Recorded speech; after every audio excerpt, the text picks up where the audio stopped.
applying optimized settings and starting the video transmission, the first thing they're going to see is Tiny on screen.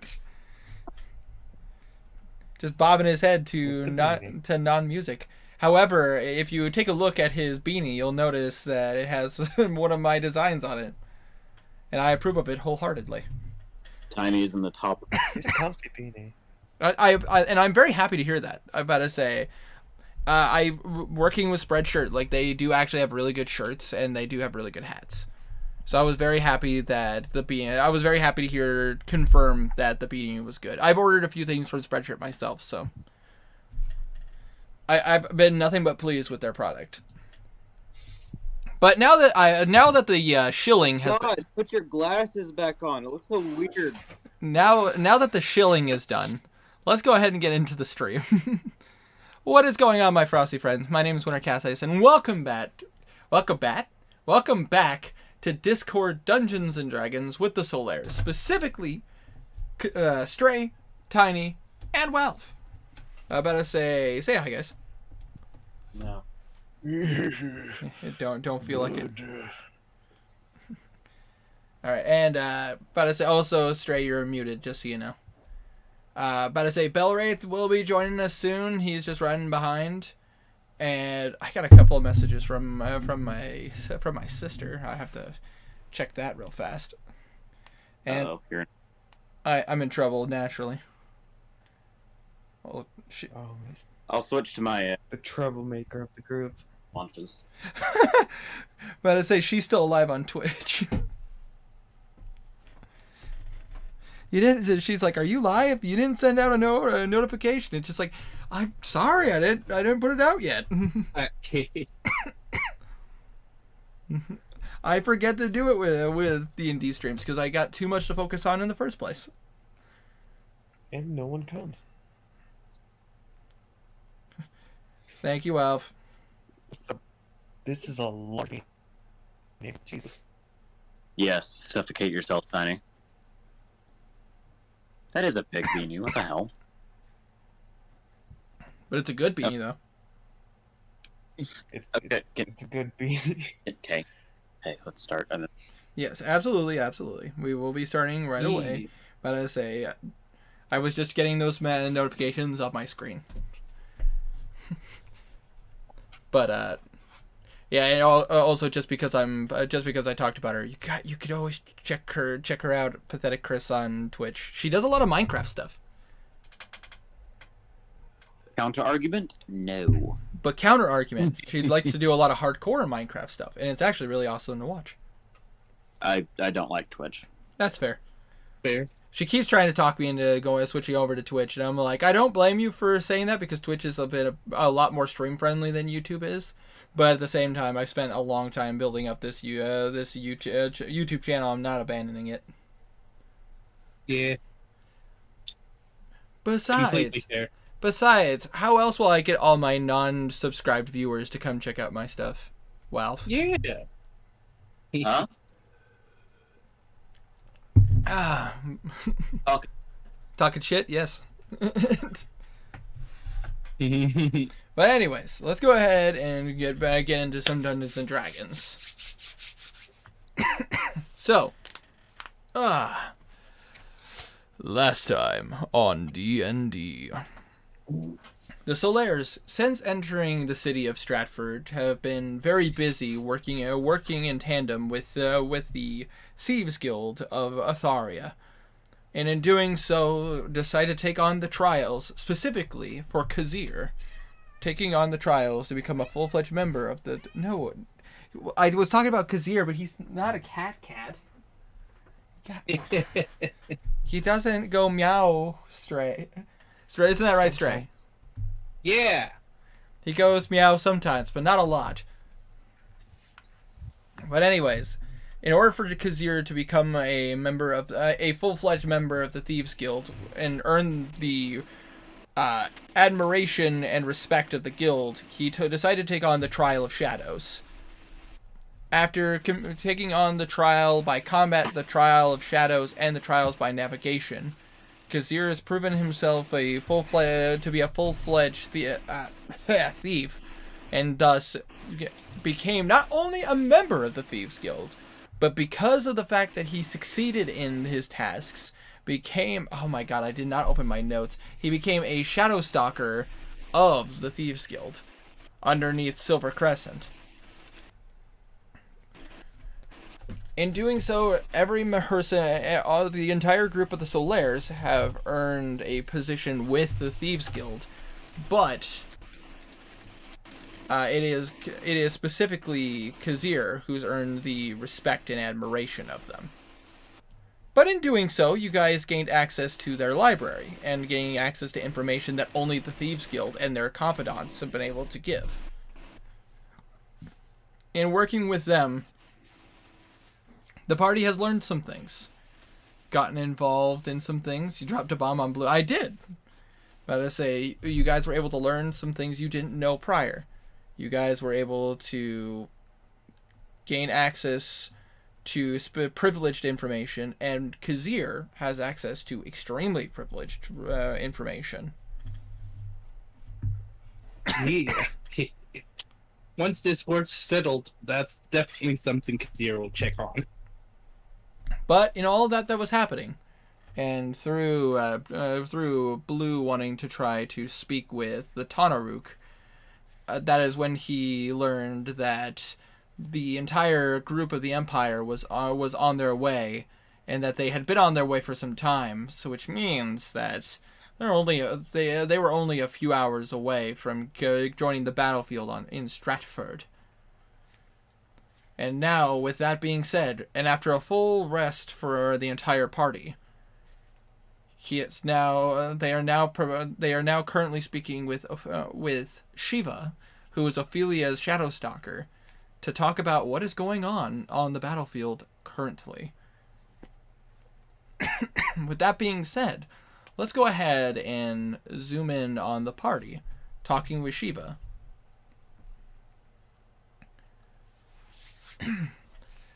So there's a lot of things happening right now, currently on the battlefield. Things you're gonna want to know, depending on how you want to approach this.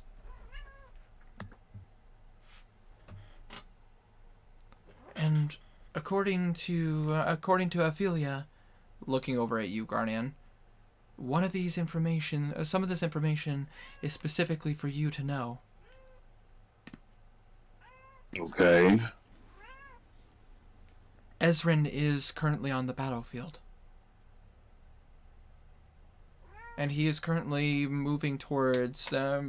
he is currently past the gate and is on his way, moving through a sea of soldiers to get to Stratford itself. I know he's on the battlefield. But unfortunately, as much as we've been throwing enemies at him, he has been getting through, I don't want to say rather easily, but we're having a hard time detaining him.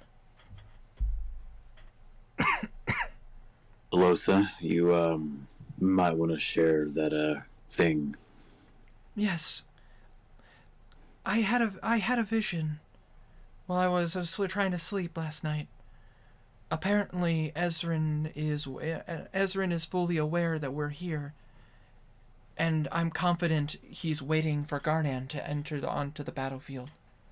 He currently has a trap set up for him. Mm-hmm.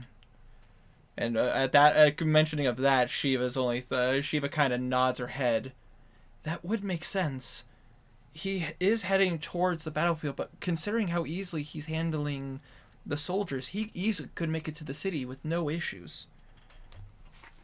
But he's not progressing that fast. It would make sense that he would be waiting for someone. Don't tell me this is going to turn into some bullshit battle between good and evil. I'm not cut out for that. Shiva smiles at that. You do realize we're part of the Thieves Guild. Guardian, you're not good. You're not evil. There's a cat on my lap right now. I don't know. Say that. Good. Okay. But the thing is, there is something else worth mentioning. We've received word from Raphael that the Tanaruk and his crew have arrived. Good. And the Tanaruk is not hesitating to wait to get in on the fight. And Raphael currently is prepared to enter the battlefield himself.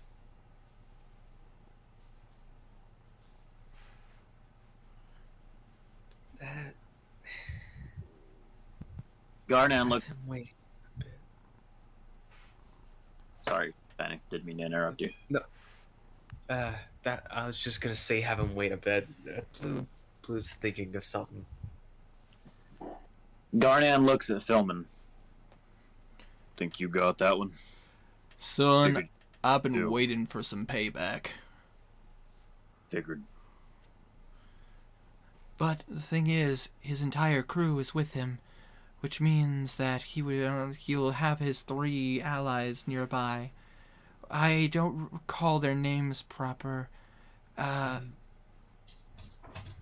It's the Uduruk, Tanaruk, and Vuduruk, and Zedaruk.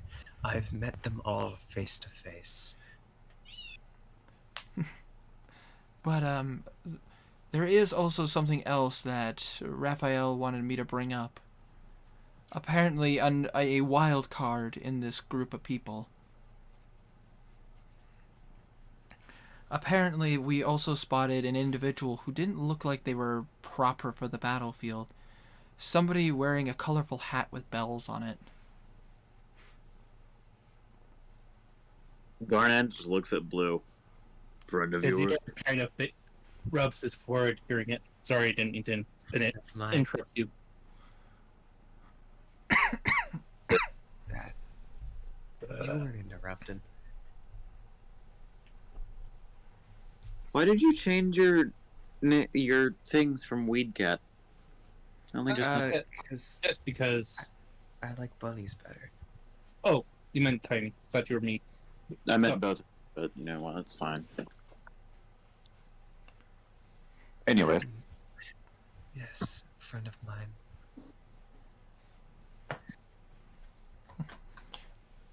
Yes, friend. Friend.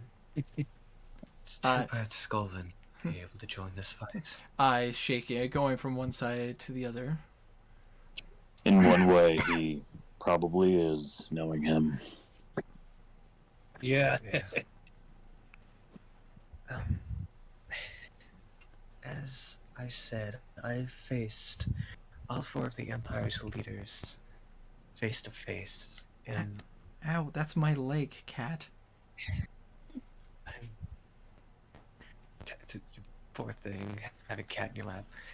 Well, no, she's kneading my knee. Yes! I do love the attention, though. It's adorable. I don't know how much the leaders have told you about the intel I gave them. Have you been informed that I'm able to become Tanaruk's ally? I've been told that you were working with, you had been working undercover, having dealt with them before. That is the extent of my knowledge. I don't know how much you gathered or how much you know, just that you were successful. I'm technically still undercover. The Tanaruk and Zedaruk believe that my form, Urkill, Elise. came to the battlefield to fight. But They may be looking for you, so be careful.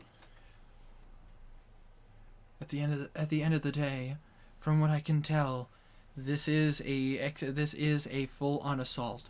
At this point, the Empire is trying to claim Stratford. The only thing is, I still stand by this comment, with that individual, Ezrin, if I remember his name properly, he could attack Stratford, and if he did, he would get to the city.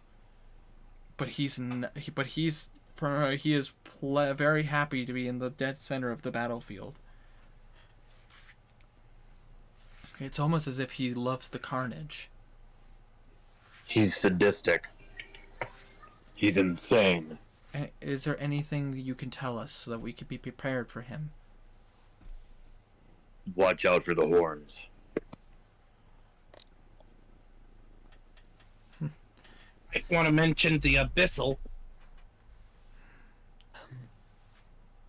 What? The Abyss. Ezrin's, got the whole Abyssal Dark Avatar thing going. Or am I thinking of someone else? No, that's accurate. No, you're thinking of Brett. He is a Yeah. part of the Broken Skulls. Just double checking. Yes. It was one of those mental. Sorry. Don't be sorry. Just clearing your mind. Did I do something to you, Storm? Is there a reason why you want my attention this much right now? Because he's not getting it. She is not getting it until now, apparently. Thunder is the boy, and he loves his mom. Yes. My The precious one kitten with loves me. spells. That would be Garland. He can attack both from range and from close up. Keep an eye on him. Noted. We have some records. We have some records on the Tanaruk and his crew, but the Broken Skull, their information is very restricted. Even us Shadow Stalkers don't get to see them very often. Apparently, that information is dangerous to come by. Are there more skulls spotted in the battlefield that we should be aware of? At the moment, no.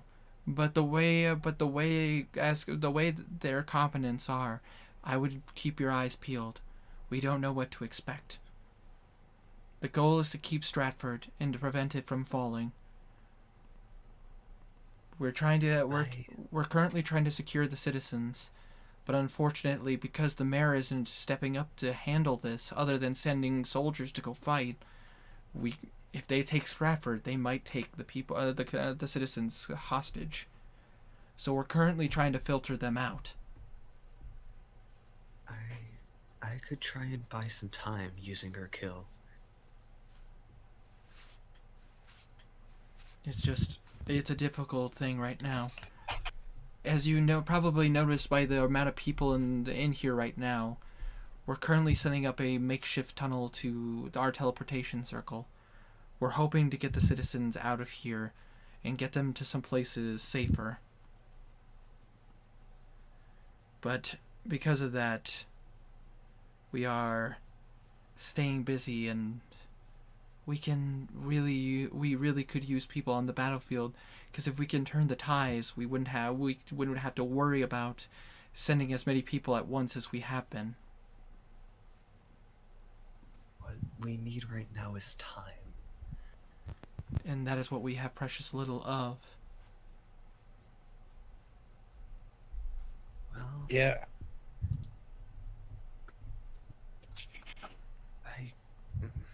I have In that case, we bit should of probably plan. be going, don't you think? We need a plan though, and I have a bit of one, but it's very dangerous. A good plan. Kill. Also, That would Lack, be welcome part to the of the chat, my plan. frosty friend. It is currently Walf We can't just run off Walf to Stray kill and us Tiny, straight ahead. which We have is to come up with a plan to do it. Because he knows you know. And he knows we're Kazir, going to come Blue, after him, and so- Garnet. Hold on. Kazir, get this. Kill him. Good idea, right? Yes, but how do we get to him if he's surrounded and knows we're coming? With our feet. Kazir, Yeah? if he's surrounded, you have your special little arrows that you can assist Garnan with. Ooh.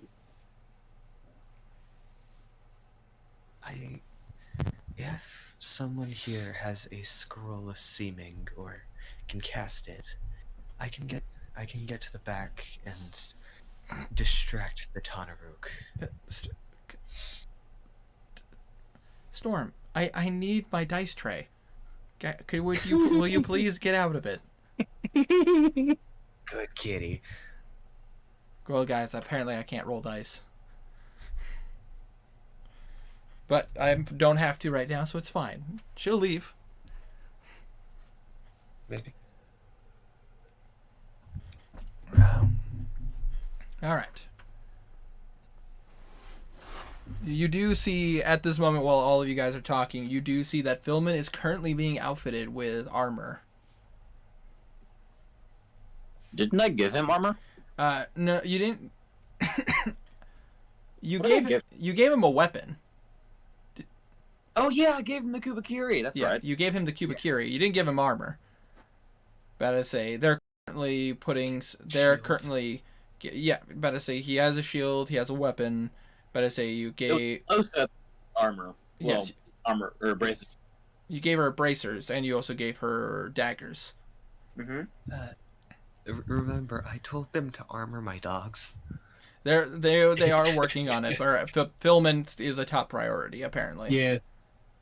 Fair. Fortunately, when it comes to the guild, they've worked with people that are big as Philman, so they do have armor in his size. Thank goodness. Thank God. So they are currently decking out Philman in plate mail. Good. But I say it's not as glamorous as the plate mail he got with when Henrik armored him, but It's good enough. it's still it is functional and good plate mail.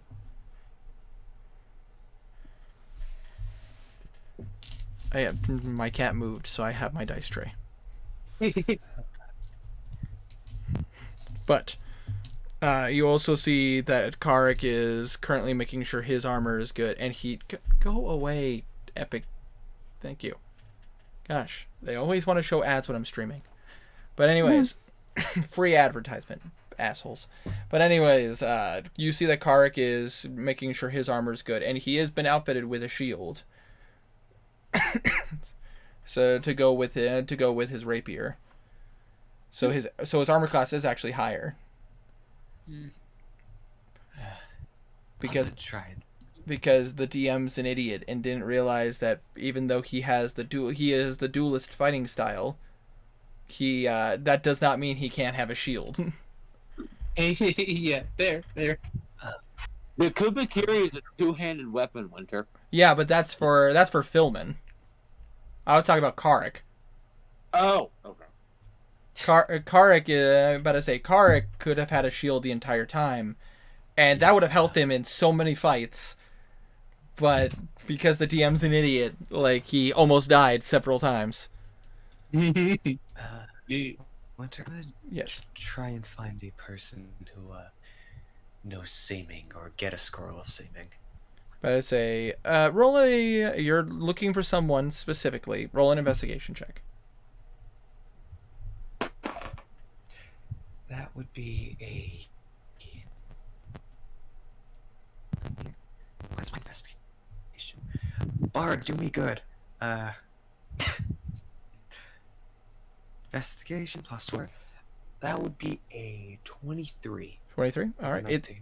It takes you a bit because it is chaos in here right now. Everybody is either trying to get things straight so that citizens can go through a specific section of the guild without getting into the actual sanctuary. And you see that a lot of people are also getting geared up.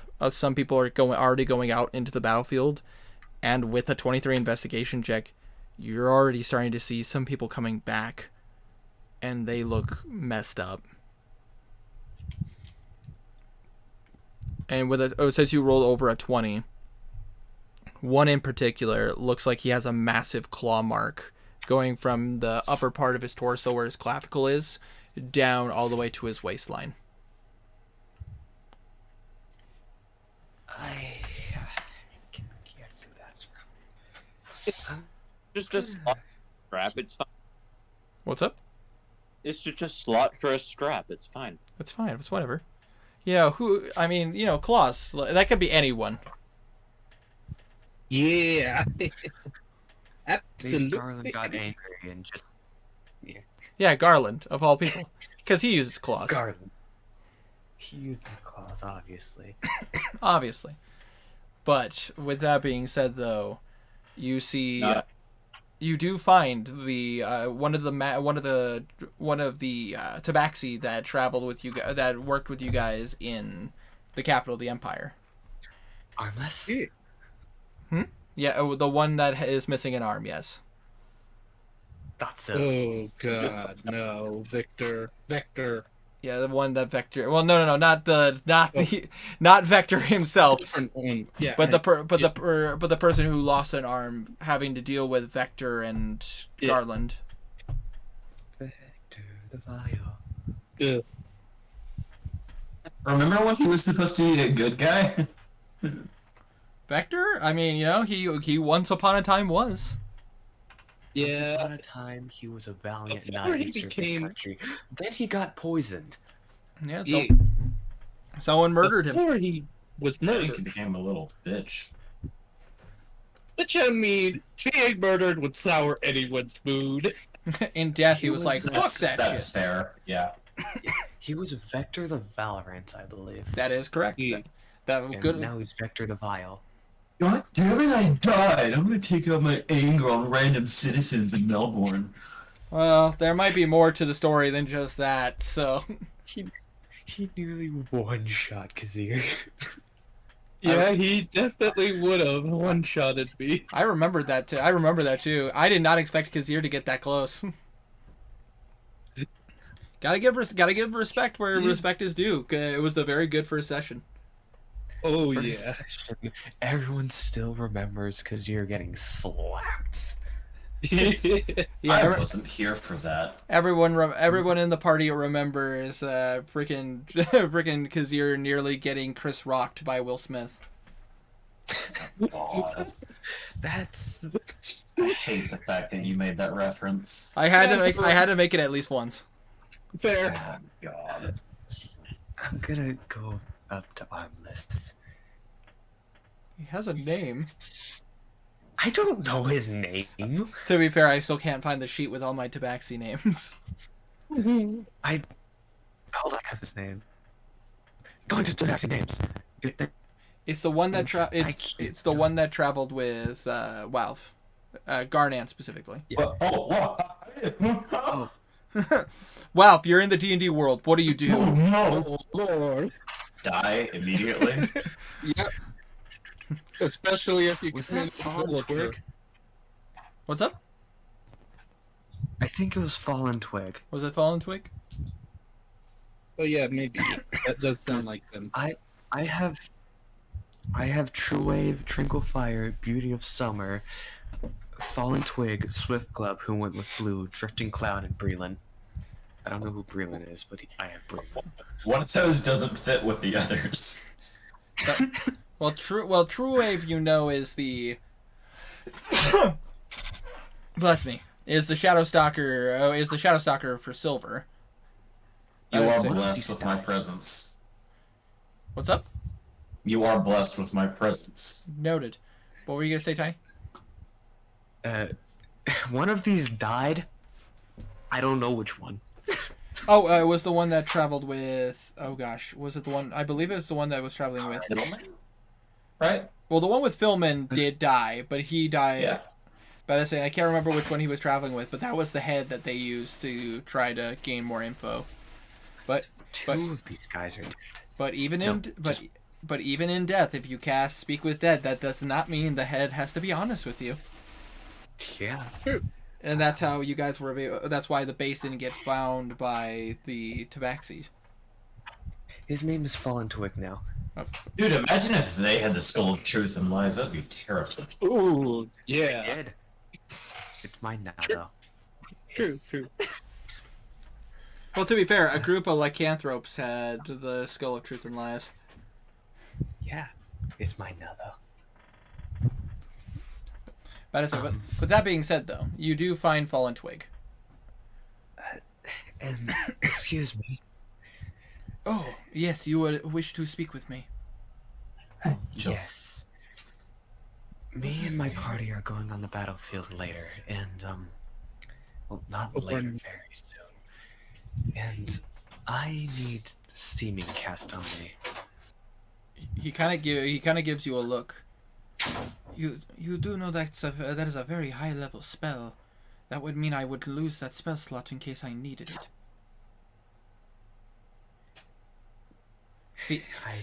Seeming is a 5th level spell, so I know. You are asking a lot of him. I can find someone else, but I still have my what's the name of it? Just trust me, bro. They still believe that Urkill, the person I was, is in the battlefield right now. My job at the current moment is to buy them time, keeping the Tonner out of battle as long as I can. Roll a persuasion check. I roll a persuasion check. Okay.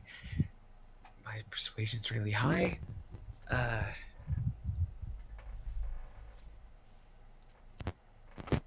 12.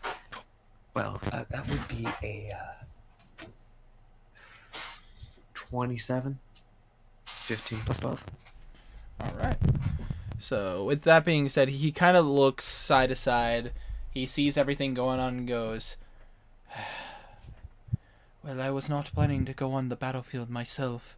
I was head for making sure that we got as many citizens out as possible. So, I guess I can give this to you. Thank you. Indeed.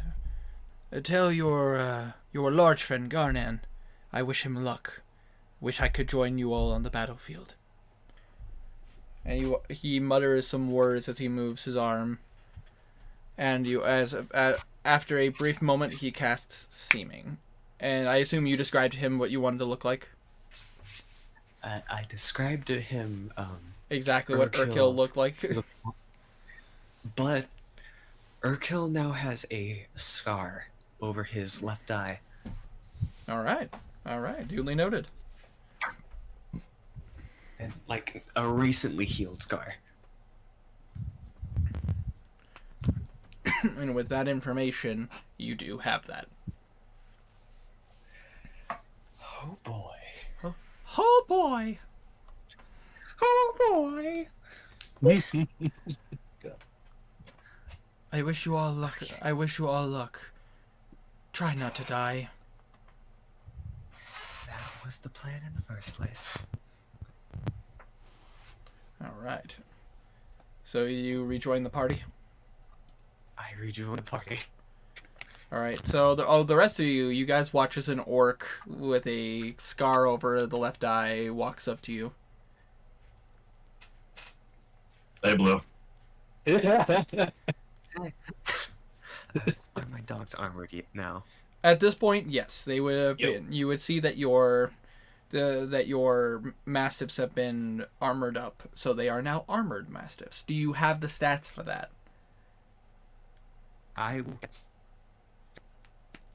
Or do I need to send you the stats for that?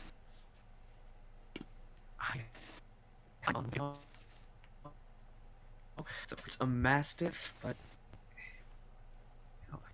is it just the Mastiff stats, Bo? It's a Mastiff stats, but there is What's specific stats for them being armored. I do not. Hold on. Fortunately, I had the. I have the map. I have. About to say, I had planned ahead of time to make sure that you had the proper that I had the proper stats for this. Good. So the Mastiff stats for this particular thing is that you still get the normal Mastiff stats. They're still going to be Mastiffs. However, because they are decked out in proper armor, they do get a +3 to their armor class. Nice. From the traditional armor class that a Mastiff would have, which I believe is just straight 12. But I say Mastiff armor specifically gives a +3. So their armor class is 15 now. Nice.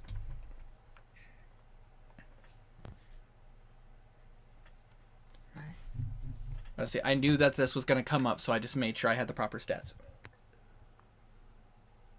I meant to tell you I was gonna farm or on Mastiffs.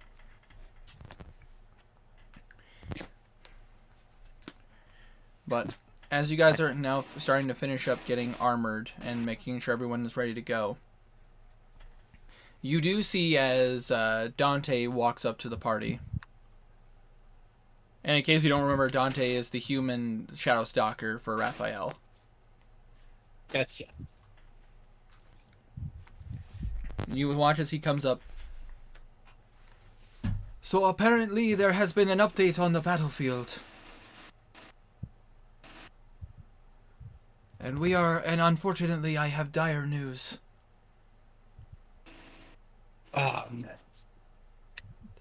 Unfortunately, apparently, due to the Tanaruk entering the battlefield, they have started an operation, and unfortunately, it has put in a significant disadvantage on us. They have, because of the way that the city is designed, they now have the city surrounded. They have not reached the city, fortunately. They have not gotten to Stratford itself. But now their army has surrounded it. There's no physical escape from here, only magical. Do you have any clue, rough estimate, how many orcs he has with him? I'm gonna roll his his knowledge on this. He does have advantage because he was on the battlefield. 50,000. Obviously. He Probably.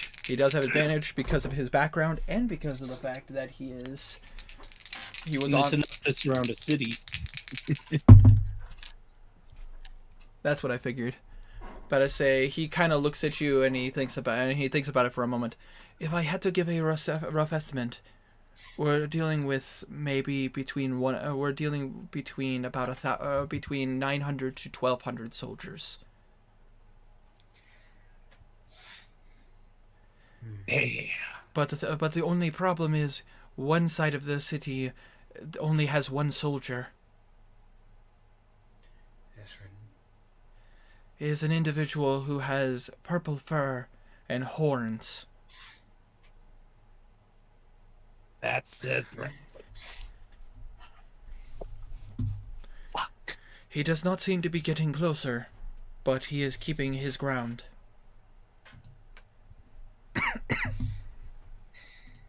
It's fine.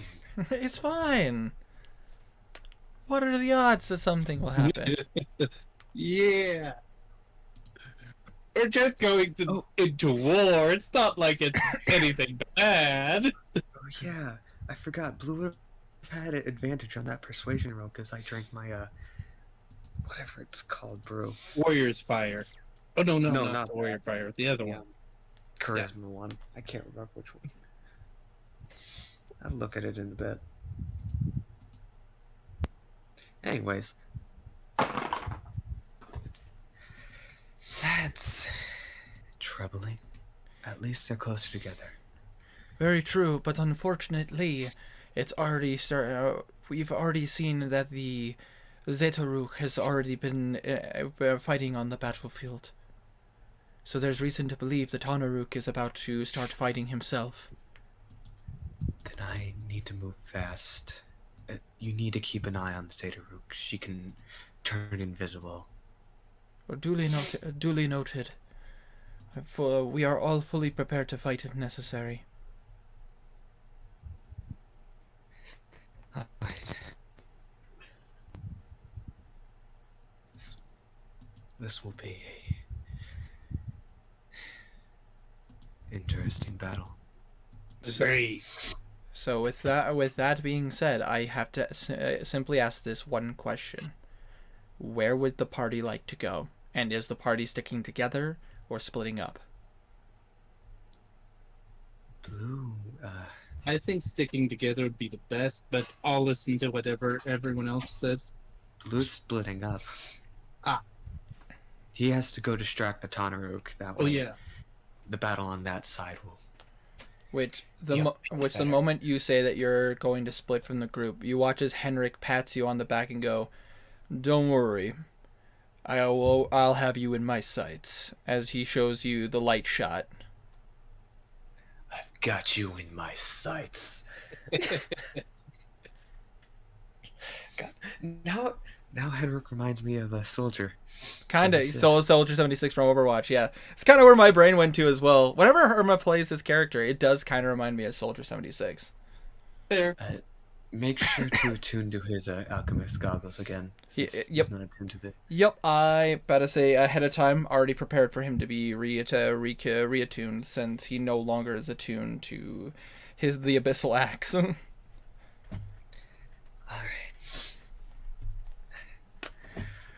Alright.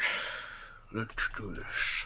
So, I just need to know from the rest of the party where on the battlefield you want to go.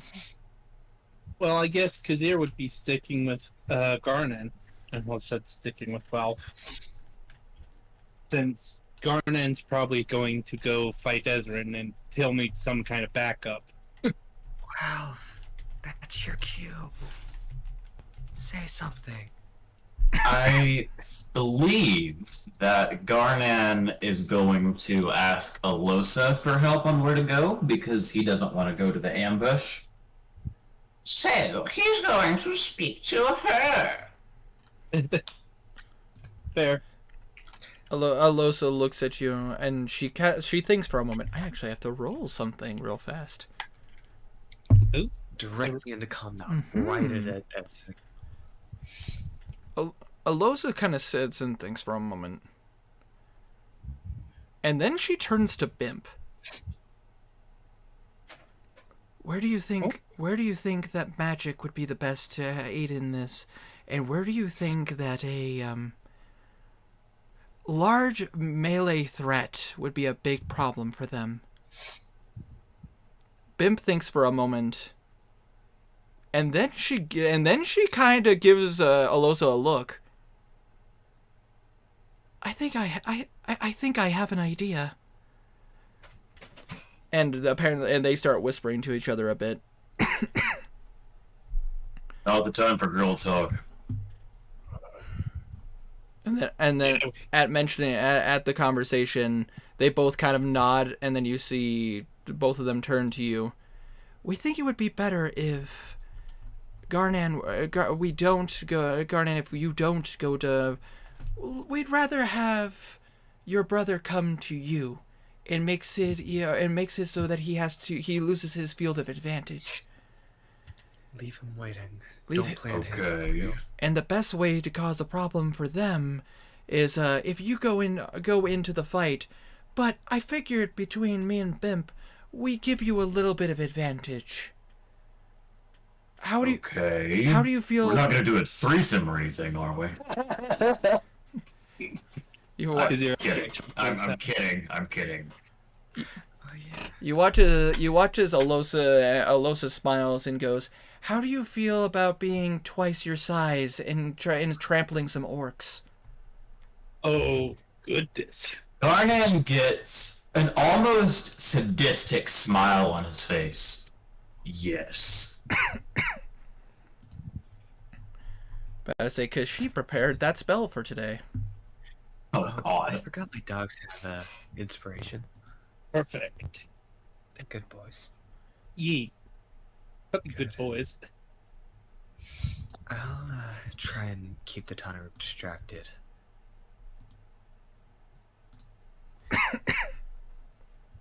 Trampling won't work with him. Trust me. What do you mean? I I mean, he is massive. I'm one of the only people who've stood beside him. He's taller than you by a considerable margin. Not possible. You're lying. I I'm calling fake news. don't believe. Here's some more information. The Tanaruk is powerful. So I powerful, could've in guessed. fact, that the Uduruk is afraid of him. I have reason to believe that he might be resistant to magical type effects. So what you're saying is, don't bring out Prinka just yet. Yes. Makes sense.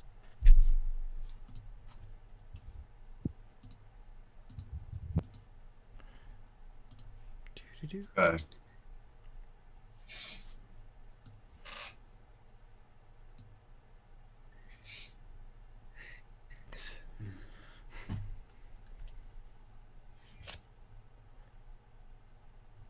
Question is now, how do we get there? Because I'm on a timer. About to It's say, ticking down. it depends on where you want to go on the battlefield. We have specific tunnels that go out of the city, but it's not past the gate. So we literally could lead you directly into the battlefield, depending on where you want to go. I need to be right in the center.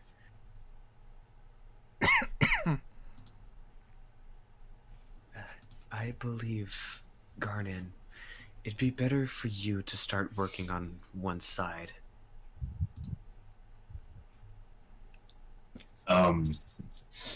Okay.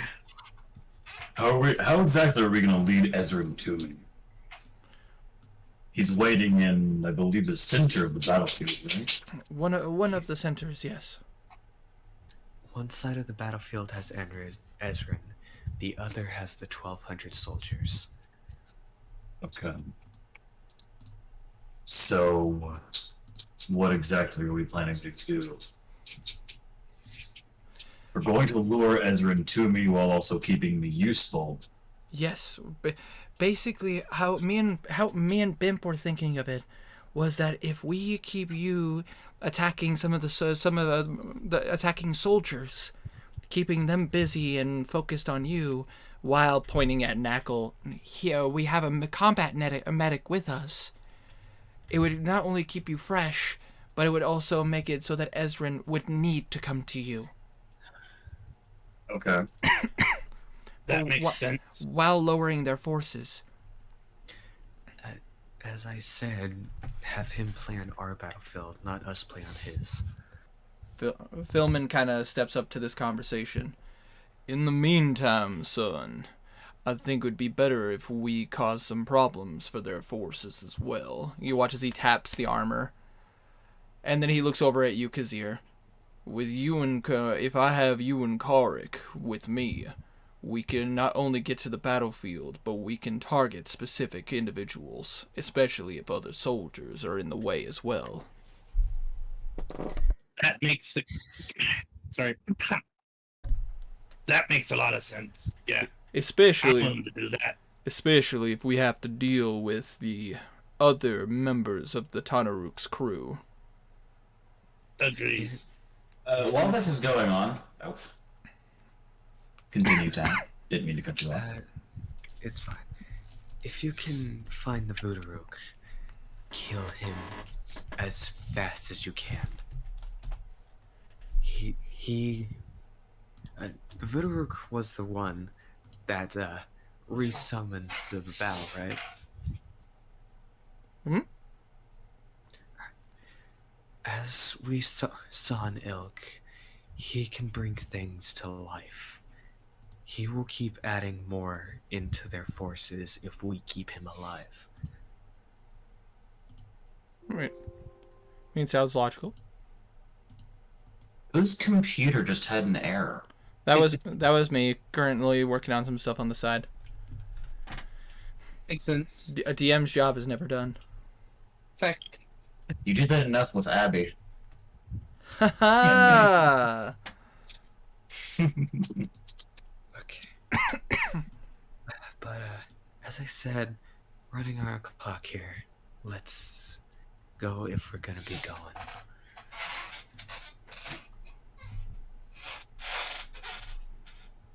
Azir slips the mask of masks on. The mask of mask on, All right. and goes, Keep asking. "Yeah, yeah, sooner the better." He seems almost anxious. I give Rufus and Clark a pat and pull out my mace. Let's do this. All right. He has.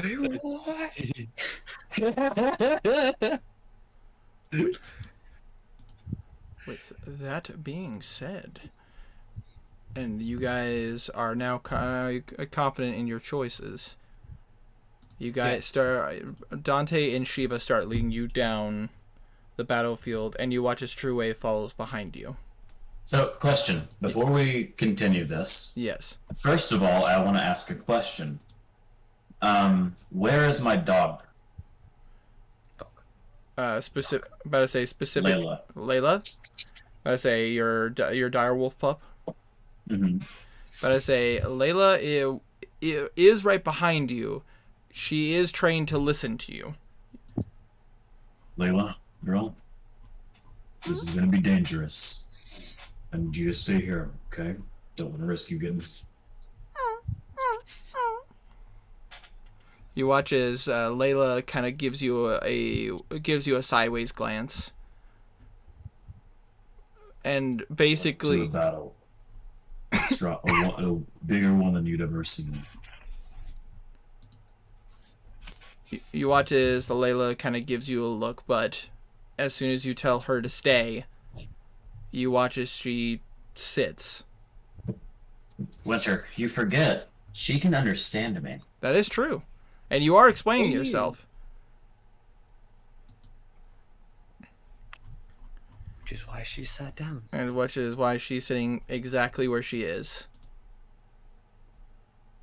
Go to the room and stay. How about that? She, as you speak to her, she will oblige and she will go to the room you guys were staying in. A bit begrudgingly, but she does. He doesn't have a choice. Second of all, I want to go into my head and speak to a certain orc chieftain. All right. Holy Gork Chieftain. Oh my gosh. What I'm doing on the side is an absolute battlefield of what I'm trying to do. Just Jesus criminy. It's literally a battlefield. I know, but I'm trying to get certain images so for like tokens and all that stuff. And certain images are like, no, this is like a full picture. And it's like, God, no, fucking... Yeah. God damn it. Like, I typically use a source for all my tokens, but there's one in particular that I needed to outsource to because it's a very specific token. It's unfortunately not one that's my art, but not art that, like, I control and stuff like that. But it's an image because apparently the monster image is not... They're not letting me use it, and I'm really sad right now because I'm just like, what the fuck? Just remember, teeth forward, you've Adam's apple down. Then you'll be fine. What? That's how you do a orc voice. But as you look inwards, and you concentrate on Pritka, eventually before you in your mind specifically, since you are looking to speak with him there, in your mind's eye you almost can see him.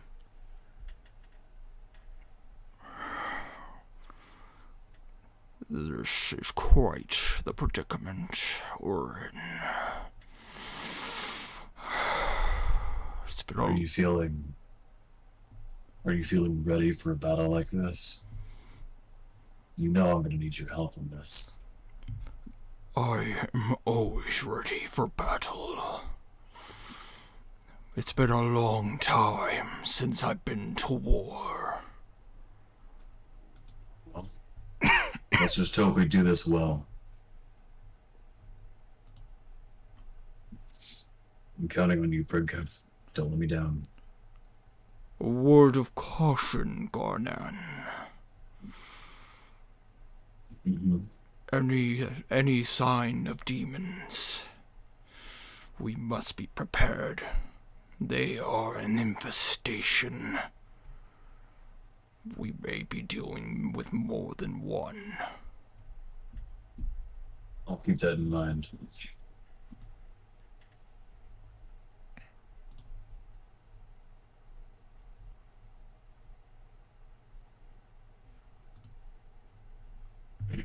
Okay. You're good. All right then. And so as you guys are now being escorted downwards, you guys are going through a series of tunnels. These seem to be like well crafted tunnels. Like these aren't like, oh, hodgepodge put together for like, an emergency escape. Like these are like fully like carved out, stoned, good, like well crafted tunnels. The Thieves Guild probably have had these set up for quite some time. And Makes sense. as you are going down, you notice that it splits in. You kind of get to a. What would be the proper term for it? It's a nexus point, like where you basically get to a massive room that goes in many directions. Like there are tunnels going in multiple directions. Oh, I hate that. I know the word for that. And as you get there, you see that you see that there are many members of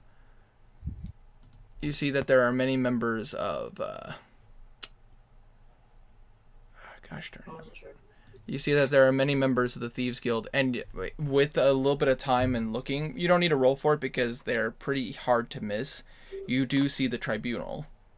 You see that all three of them are in this nexus point.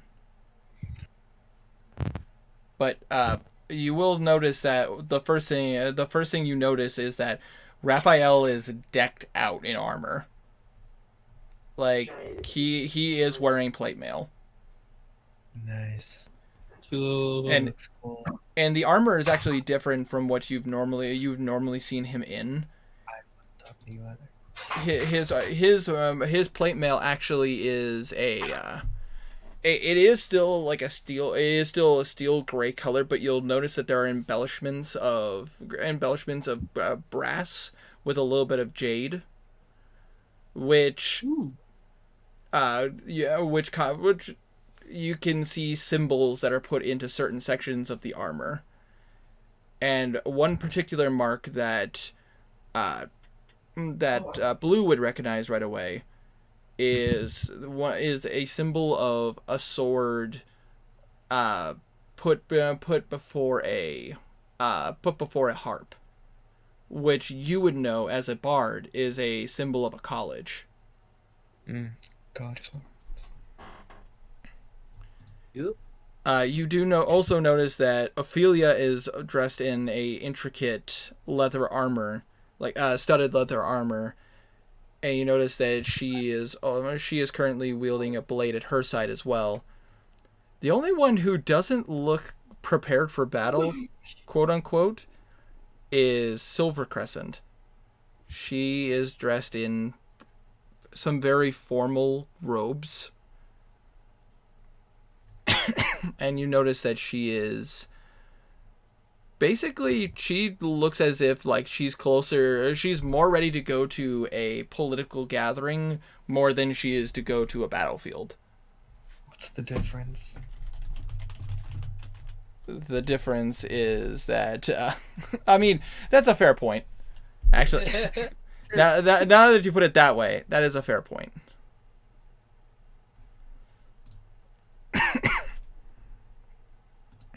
The difference is people die. Wait. Wait a minute. Hold on a second. I'm gonna have my mind flare of luck. There, God. Fixed it. I should. Sorry, I've been having my own private battle with trying to get this image. And I finally got it. I had to go a very roundabout way to do it, but I got it. But yeah, the only thing I will say with Silver Crescent is that her robes are kind of a very like grassy green color with a lot of stitch work of silver.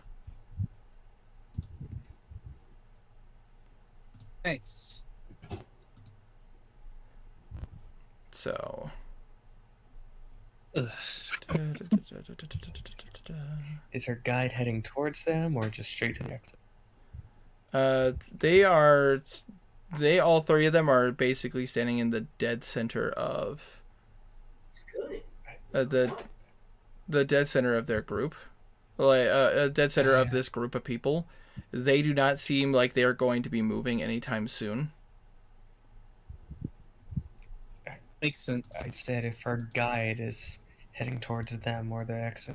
Oh, they are heading towards one of the exits. Because I assume you guys told them where you were planning to go. Yeah. Yes. From my gathering, we're going.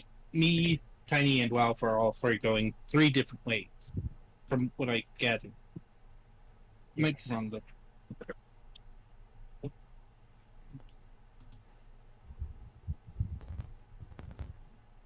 Well, it can cause problems on one side. You, Film, and Card can cause problems on the other, and Blue's just right in the middle. Yeah.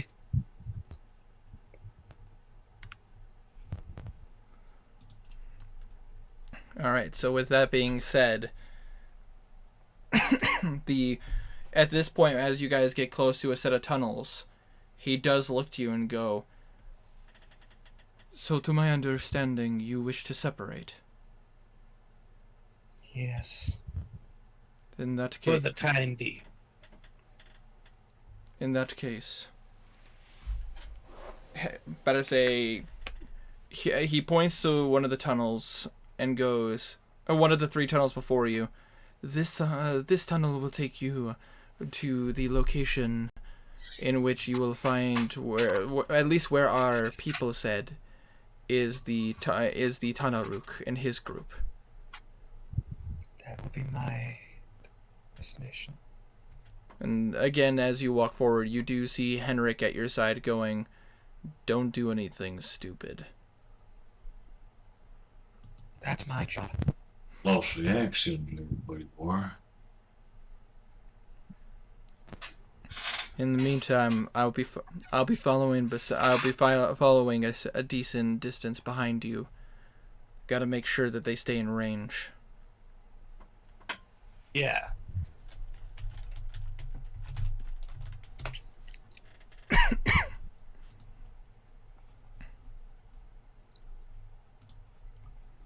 But What are the other tunnels? so you two go through one tunnel. Yep. Alright. He looks to the group again. You wish to see where more of their troops are.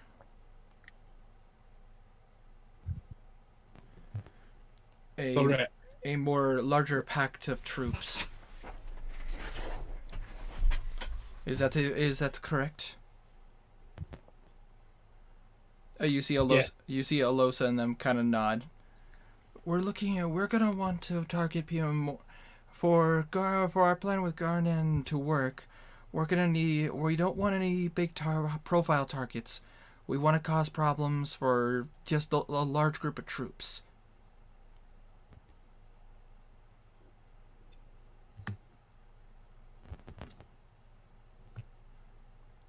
And oh my gosh. My internet is acting up for some reason, and this is weird.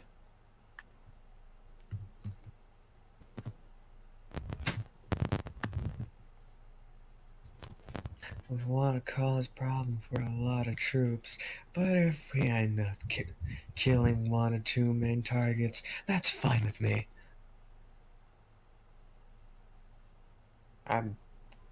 That's out of character because Blue's already gone. There. God damn it, I can't fucking... Did that one, didn't you? This mind flare looks like it's flexing. Guys, he flexes in. Flex them noodle arms.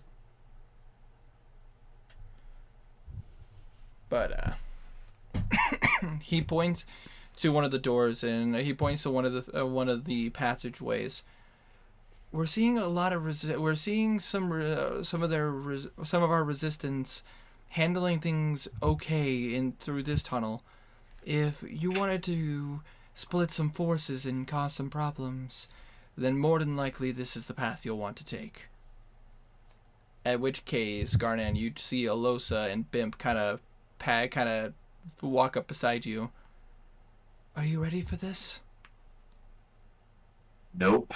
Let's go. Knackle falls right behind you. I am prepared, friend. Good for you. Let's go.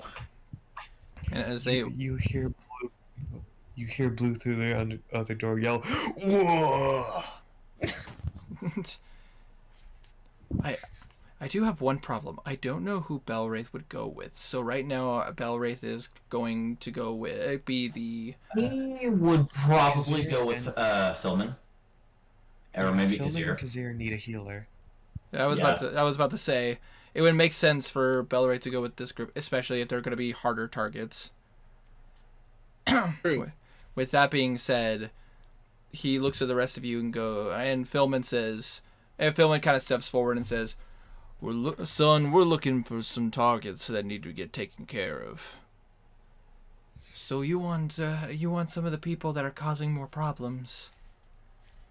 That would be correct. All right, in that case, you're gonna want to go through this way. Supposedly, this is where the last sighting of the Zeta Rook was. And apparently, we are dealing with a couple that are causing some bigger problems. But I warn you, this is also where we saw the one with bells on his hat. No. You see, Philman looks over to you, Kazir. Are you prepared to fight if we need to, son? His ear nods. Absolutely. Stay on your toes. You prepared to You face got- good old Jingle Jangle? You- Been a long time since dealing with Jingle Jangle. But I say, Philman actually has very minimal knowledge of your guys' jester friend. It really does. Because he never encountered him.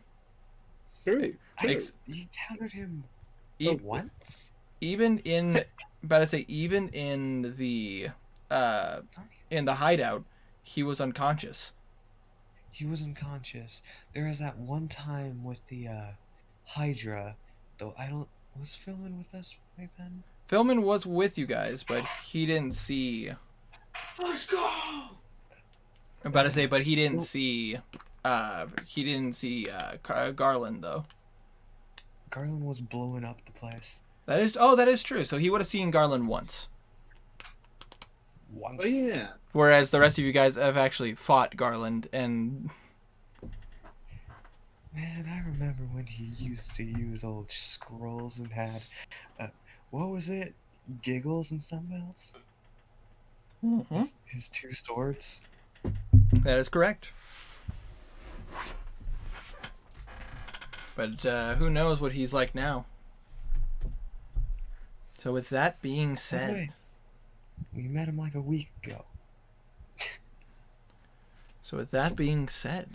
and the three sections of the party going in 3 different directions, let's go. I'm gonna roll and see who gets to go first. Roll a d4 -1. If you get 0, we end session. No. I'm kidding. See. Yeah, I could tell that. Dude, this is my last weekend as officially as a high schooler, and I'm going to abuse the fuck out of it. So, with my roll, very fittingly, the first person up, Blue. Oh, All new. I didn't expect that, to be honest. I was ready to mute. Very fitting that the person who wants to try a diplomatic approach, Diplomatic? quote unquote, Quotes. quote unquote. He's being a jester. A A true distraction. harlequin. Yes. What you swore to defeat. Sorry, stupid joke.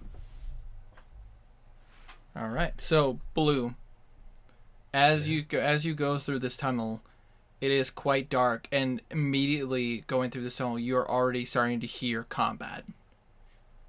And as you walk out of this tunnel, you are probably the first one who gets to see what the battlefield looks like. As you walk through, immediately you're starting now get to see what the open area between Stratford and the wall looks like. I guess now is the time to fully to tell you guys how Stratford is designed and what it looks like.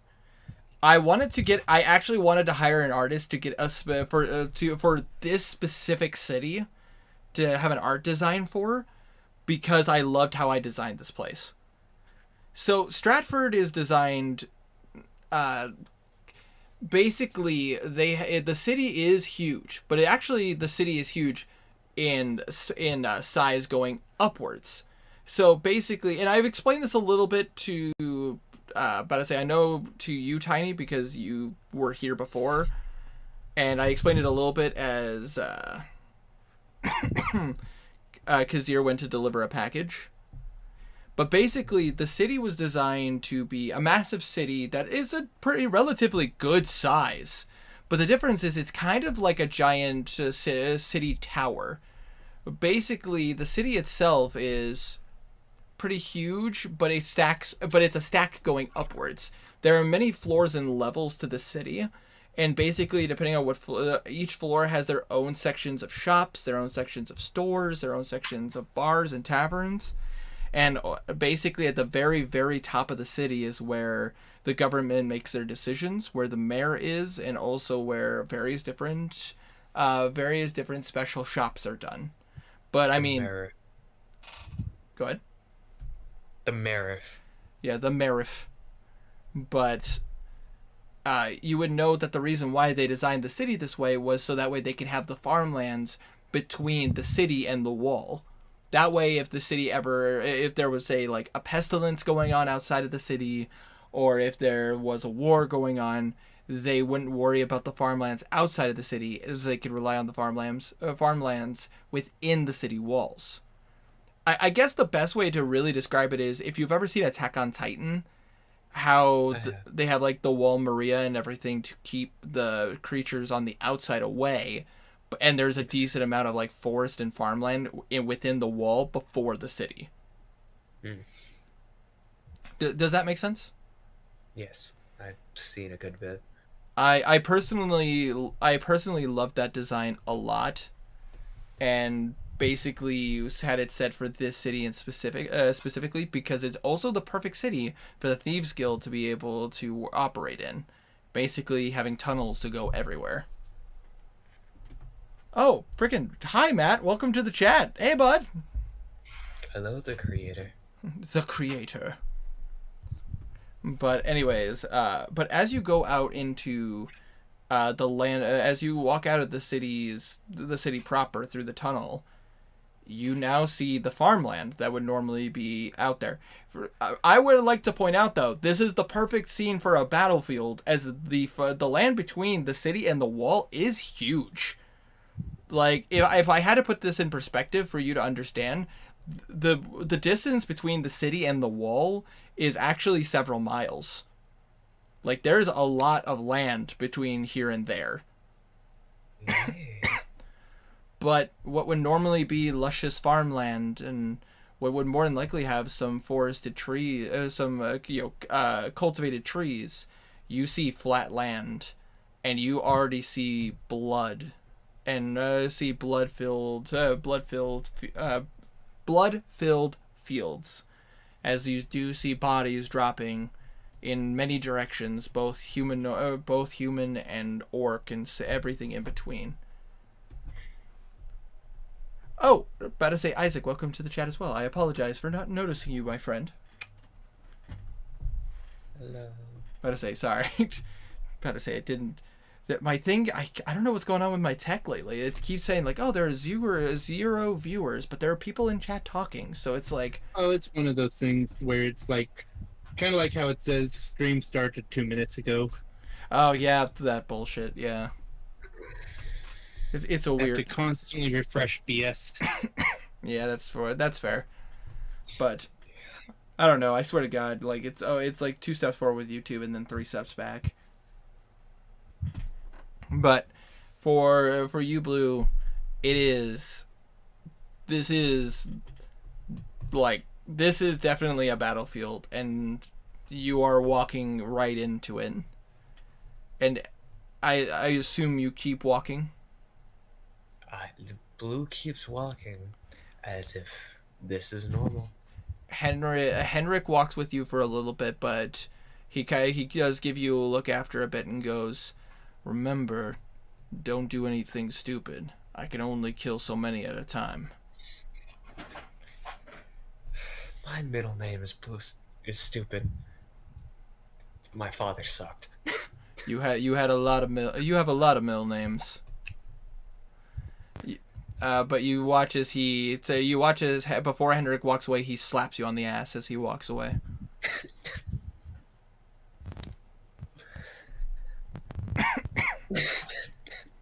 You can't look at me and say that's not a thing Herma would do. He would. He would. Can't lie. That does sound like something you would. As you watch as Henrik is now currently, like, he kind of puts puts the strap of the gun for light shot on his back, and you see that he's at this moment trying to find a good spot to basically find a sniper outpost. If only he put on a ghillie suit. If only. But unfortunately the DM didn't think of that either, so Cover yourself in grass. You're smart enough. yeah. Henrik is someone who would know how to handle himself, so Blue's gonna walk through the battlefield with his 2 dogs at his side and his mace on his shoulder. all right. So as you keep Hold on. okay. I'm gonna cast a 2nd level ghostly note. All right. So you watch as basically, so you sing a tone under your breath, and as you do so, and you kind of give a light strum of your instrument, you are the only one who sees these invisible notes starting to circle around you. And if I remember correctly, casting it at 2nd level, you have two notes. It's base level. It has 2. Yeah, so casting at level 2, you have you have 2 invisible notes circling around you. Yes. As you continue walking forward, you are now starting to get closer and closer to combat.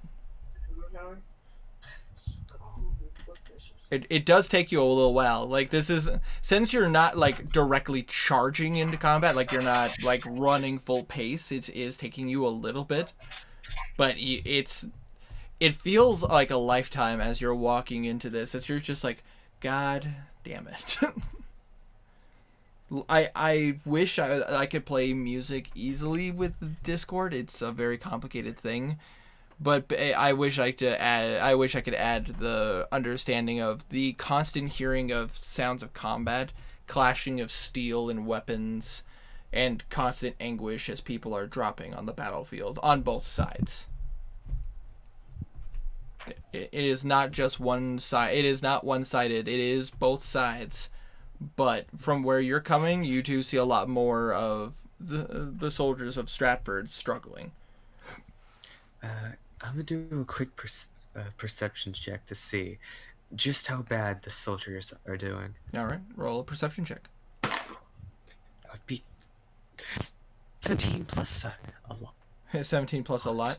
It's You have a plus. lots. About to say plus 12 to perception. I don't think it's plus 12 to plus 9. Plus 12 to performance. That's a plus 9. 26. Yeah, 26. You are looking throughout the section that you are walking towards, and you are seeing a lot more soldiers dropping on your on the Raven on. Oh my gosh, on Stratford's side. You are seeing that the orcs of the Empire are dominating this side of the battlefield, but as you get closer, you start to see why. As you see, two individuals are really taking it to town.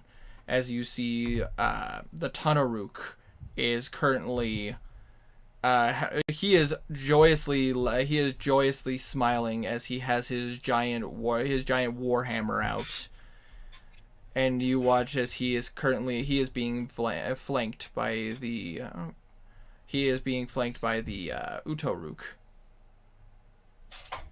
the hobgoblin, as he is currently wielding his long sword. At least it isn't the Voodoo Rook. I like that guy. I can only imagine why. It's me.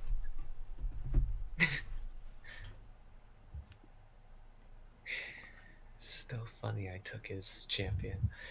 Anyways.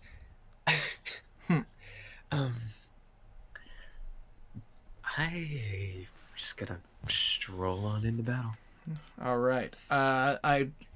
In this particular case, because I will say this to both Stray and Welp as well. If I do have my own subsection of rules when it comes to entering a war zone. If every single soldier had a turn and every single soldier could do stuff all at one time, we literally would be here for hours. So I have special rules for situations like this. Basically, it's a mass roll kind of a thing. In a sense, yes. I basically just say to all of you that you need to trust me. I understand you. No worries. If I didn't trust you, I wouldn't be playing with you. That is true. That is fair. But at the same time, just want to say, need you guys to trust me when it comes to this, because otherwise this could be a whole complicated mess. So Completely understandable. So for this particular case, Blue, since you are currently trying to walk through a battlefield without trying to be hit, I want you to roll a dexterity saving throw as you are trying to avoid being hit. And because you are disguised as an orc, the people on your side don't know not to trust that you are not the enemy as well. Because you're also, I assume, you're not trying to advertise yourself as an ally to them. Nope. So I need you to roll me a dexterity saving throw. I am walking behind the front. 50 plus saving throws. I forgot that bards were proficient in dex saves. So are rogues, so you got it from both sides. That would be a 19. You are successful in avoiding the attacks that are trying to come at you. Some of them are wild, unkempt and untamed, as they're basically just swinging to hit something. And some of the orcs in their frenzy are not paying attention to the targets. And since you're coming from the direction of the city of Stratford, they did it. So some of them do attempt to swing at you, but because of the fact that because of your appearance and how well you are handling yourself, pretty much the attacks miss. Either they hesitate to hit you, or you basically just matrix dodge and continue walking through. Anyone who gets even slightly close, like one of the orcs getting slightly close to hitting him, Blue stares him down and says, "Don't you dare!" in orc. And I assume you have your I assume you have your symbol of the Uto of the your orc clan symbols pointing out. Oh yeah, I just making Blue's sure. is Blue's is directly on his neck. I imagine you're basically flaunting your symbol.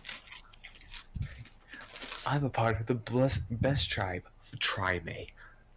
True, but I as the DM I have to ask these questions. I know.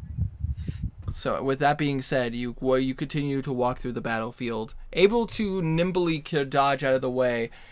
Everyone's surprised at your orc size, how well you handle getting out of the way of combat, not realizing the nimble bard that hides within. But after a while, you do get to the orc side of things, and you are with it. You could easily walk up to the Tanaruk at this point if you wanted to. That's the plan. I'm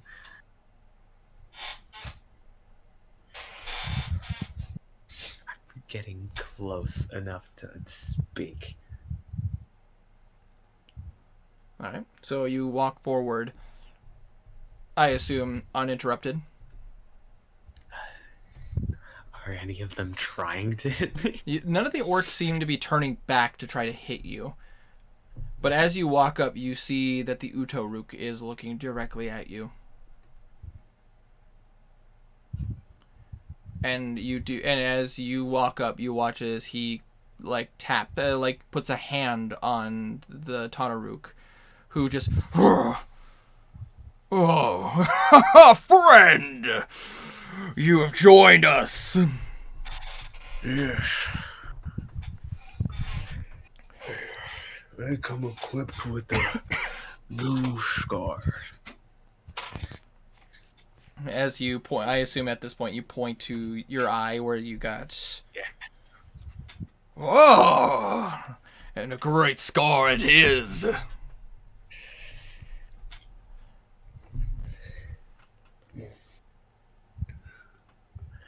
I walked through the field. It looks like we're actually doing very well. Indeed. Having our allies of all kinds getting involved helps tremendously.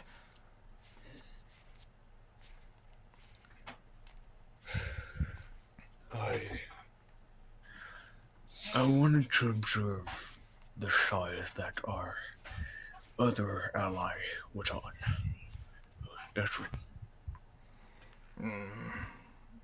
You watch his smile is still there, but you roll an insight check. Slight grimace.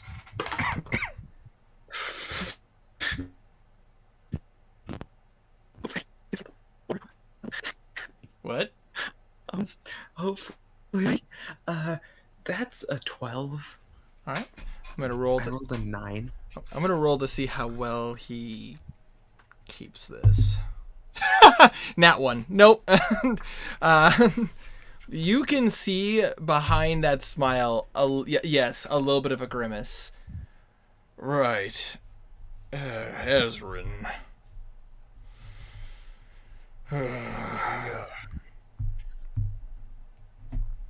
He's alone still. And he's not progressing forward. Killing anyone in his path. Yes, I'm aware of this. He refuses to go towards the city. Apparently, he's waiting on someone.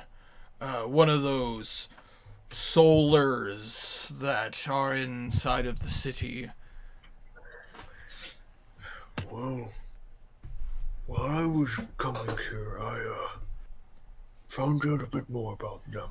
There's that one Verbolg. I think they have beef, as you would say. Oh. He kind of gives you a look, and he just kind of nods his head a little bit. Oh. Makes sense. Why, then?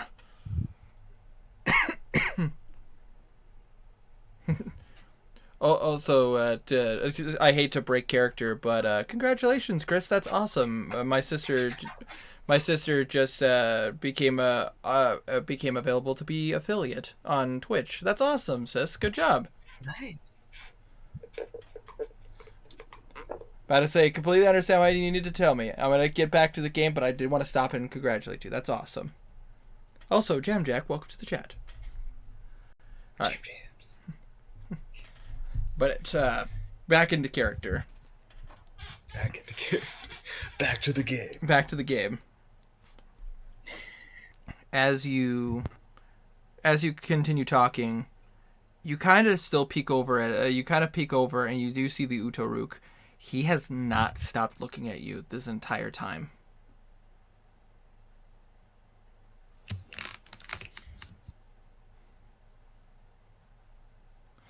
But you watch as the Tanaruk continues.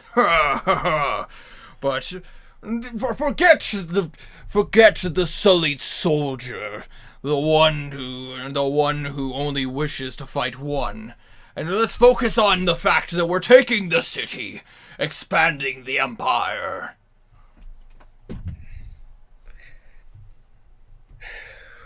The empire shall grow, and it has been growing fast. These fields are currently being fertilized with blood. You would be correct on that, brother.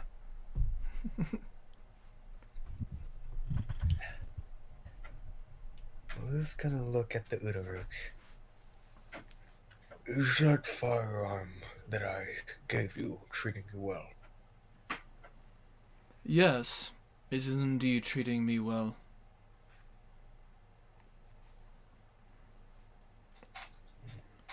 However, I do have a question for you. How long did you think this ruse was going to work?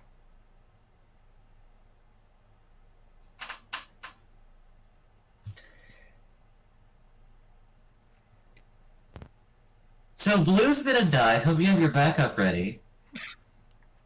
Obviously.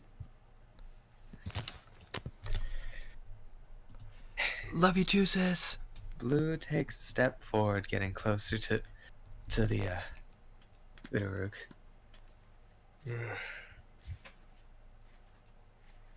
It's fun.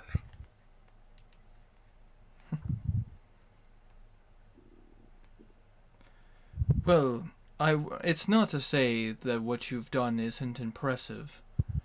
And while my, well, associate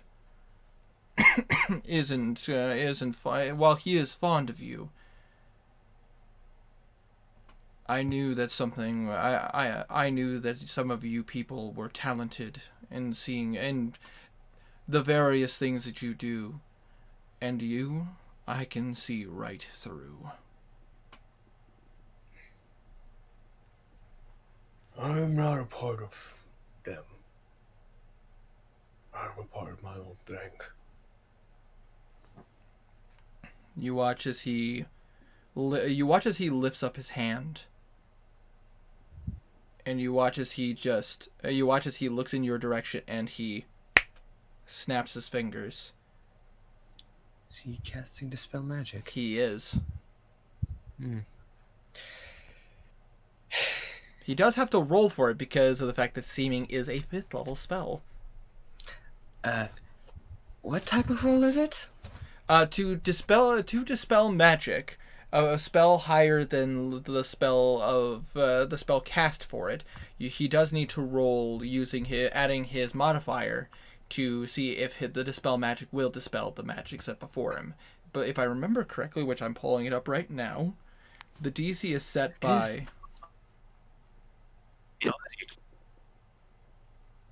dispel magic. Wait, sorry. Here we go. Yes. It is an ability check. You know what that means. DC is 10 plus the spell's level. Okay, so the DC is 15. Yes.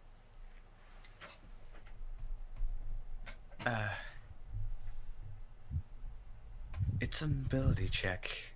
Yeah. I have a special little lore bard thing that I can do with that. Oh, I can cutting words dispel magic. yes, you can. Yes, I can. So you can add your D10 to lower it. D8, but yes. Oh, sorry, D8. Apologies. It's not D10 yet. It would be Yes. It would be a D10 if you were, excuse me, full bard, like going full bard levels, if I remember correctly. Yes. All right, I got a 7. you got a 7. All right, I'm gonna roll for his. Oh, I'm sorry to tell you this. I rolled a natural 19. Oh man. Well, he because he gets to add his intelligence modifier to it, which is a +4, makes that a 23, minus your 7, which brings it down to 16, and he needed to beat a 15 in order to dispel seeming. I could use a. I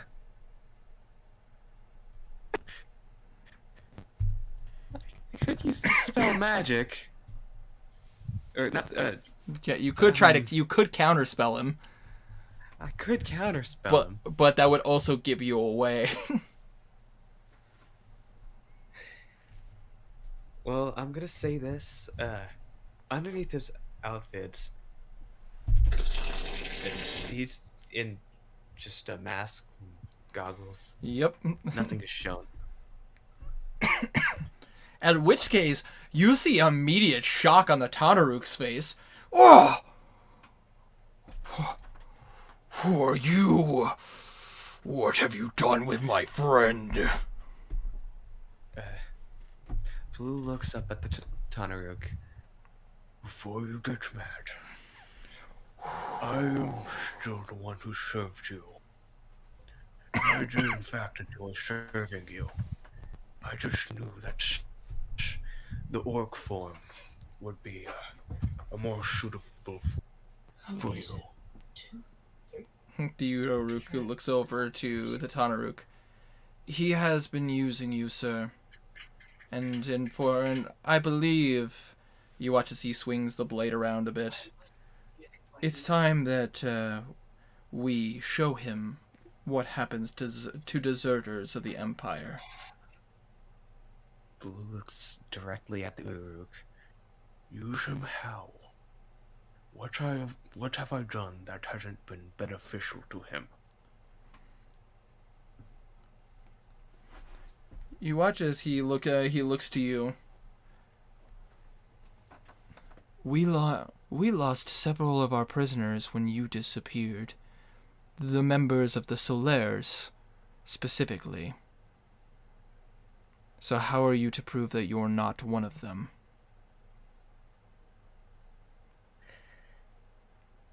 I've been waiting for this item. There it is! Blue reaches into his side pocket and pulls out an amulet. Can you describe to me what the amulet of Gratz looked like again?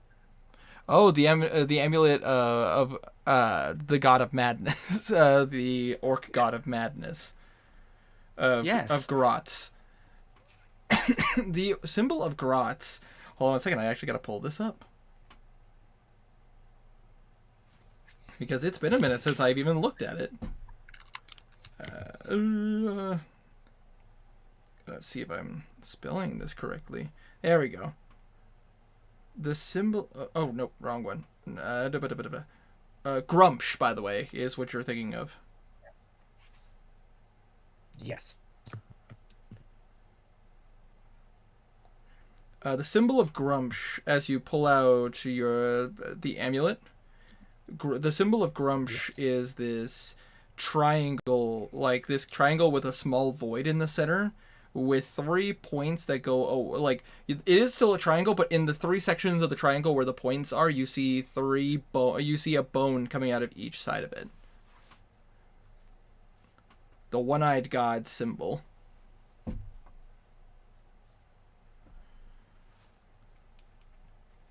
About to say, you're gonna watch as the Udoruk is insight checking you. Yeah. So I want you to roll a deception check as you are trying to convince him.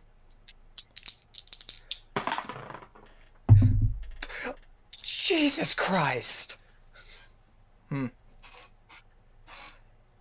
Okay, that is amazing. I had advantage due to drinking the... What is it called again?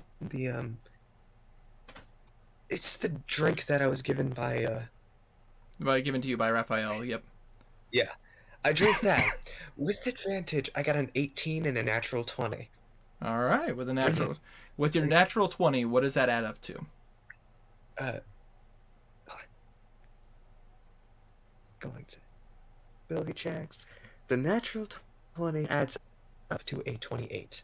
A 28? That matches.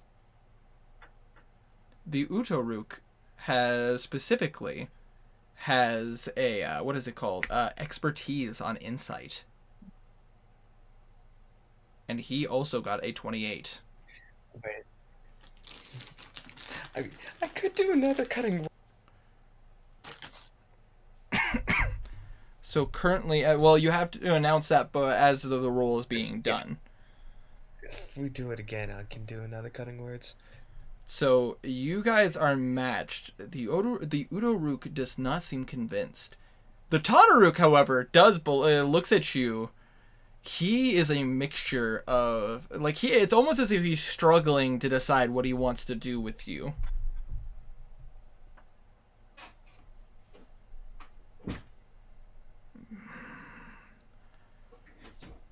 The Utoruk looks over to the Tanaruk. Sir, this is not one to be trusted. No, my friend. He is one that is hard to be trusted. But there is a way for him to prove that he is on our side. He looks to you, and then looks over to the battlefield. Prove to me you're on my side.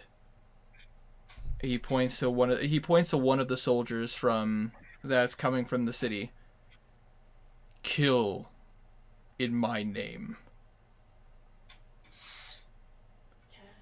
Prove to me that you are on my side. Are we just gonna ignore the fact that your brother just said castaway randomly?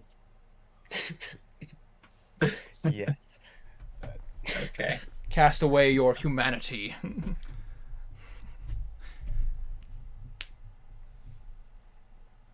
The question is, what does blue do? Question is, let me look.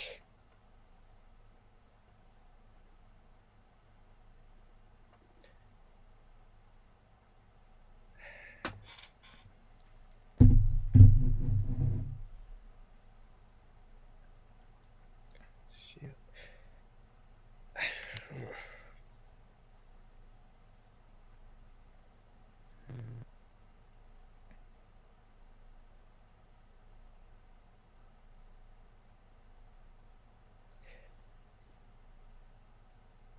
I have a spell I could use for this. You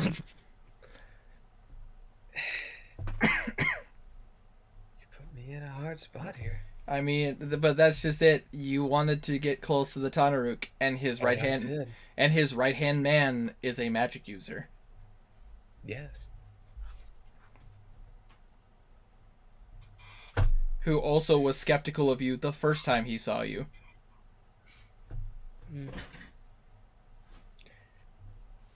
Before I go,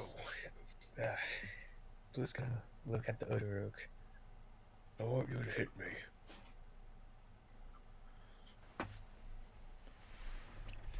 What reason would I have to hit you unless you were my enemy? Or Because are you my enemy? I am not your enemy. I am an ally who would like to feel the sting of your blade. Well, if you're not my enemy, I made an order. Go and kill and prove you are my soldier.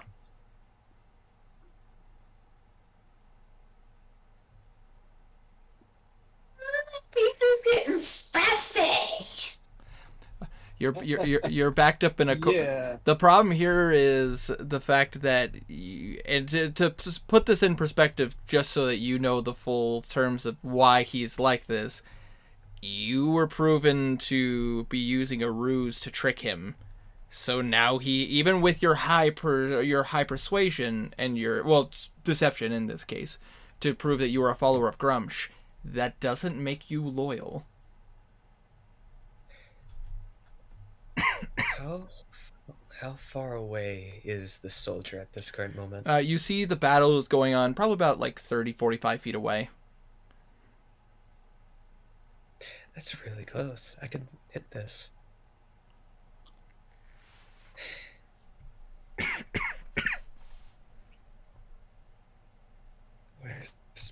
Where's my nice drink?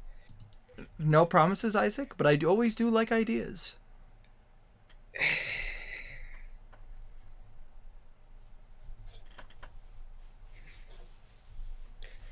If I walk into the battlefield, marked by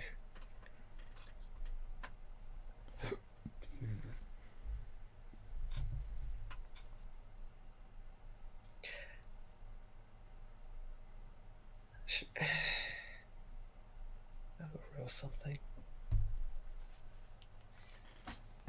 How moral does Blue feel? Remember, Blue's mission here is to get the Tanaruk and Uduruk out of the fight for as long as he can. So, a dagger. This one has interesting runes on it. And he's gonna walk towards the soldier. Okay. You do see that this soldier is currently in the midst of fighting another orc as well. So basically, if you enter the fight, it would become a 2-on-1. Just so you know. I know. How are the soldiers moving right now? The soldier that that he pointed to for you to hurt, he looks like he's been struck a little bit, but he seems to be holding his own okay. I rolled for the target, and it was the one who was handling himself the best on the battlefield. Good. Blue's gonna go over to him and instead pull out a potion. All right. My friend, drink this. It'll make sure you last in battle much longer.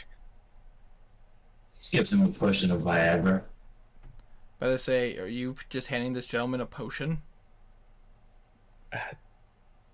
I'm handing this gentleman a potion.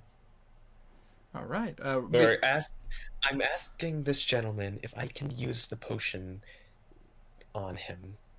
He is in the middle of a battlefield, so you're going to have to roll a persuasion check, and the DC is going to be high.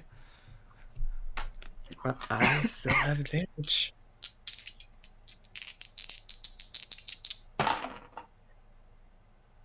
That would be a 29. All right.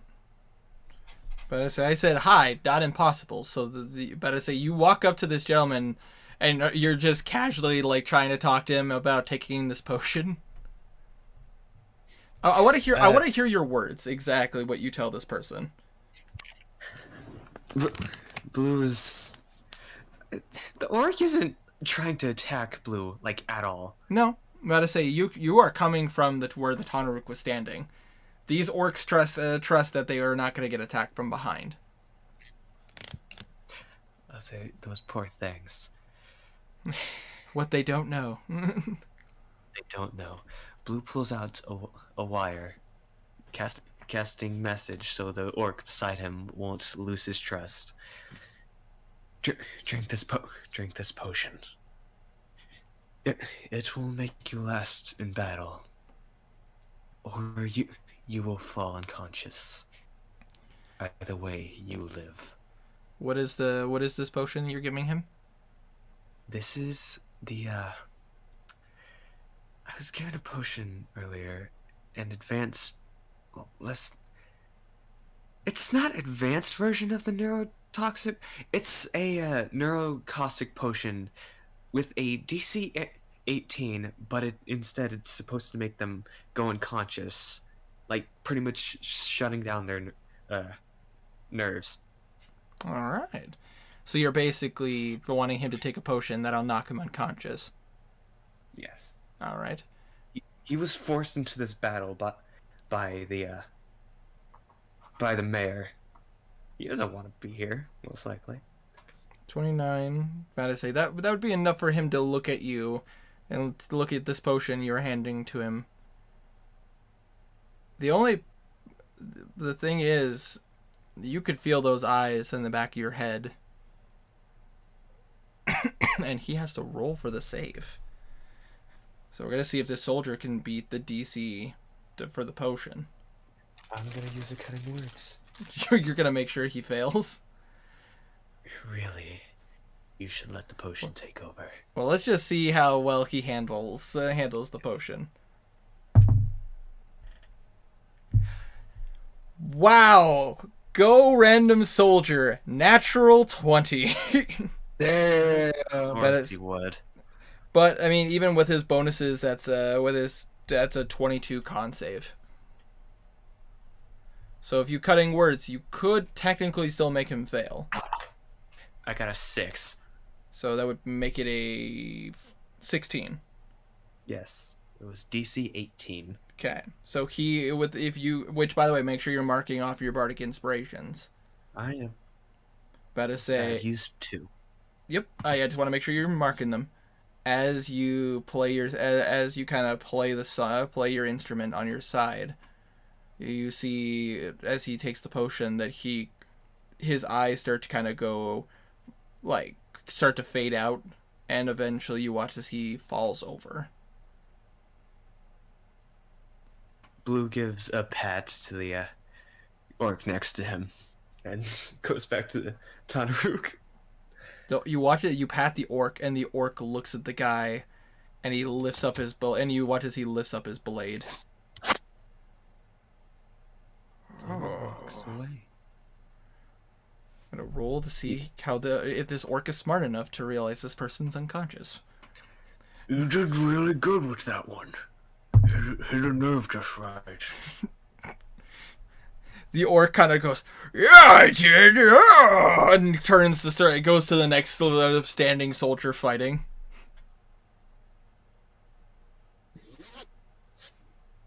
Who goes back? You watch as the Tanaruk kind of gives you a look. What did you do to him? I am not a man who likes getting blood on his suit. So I destroyed him from the inside.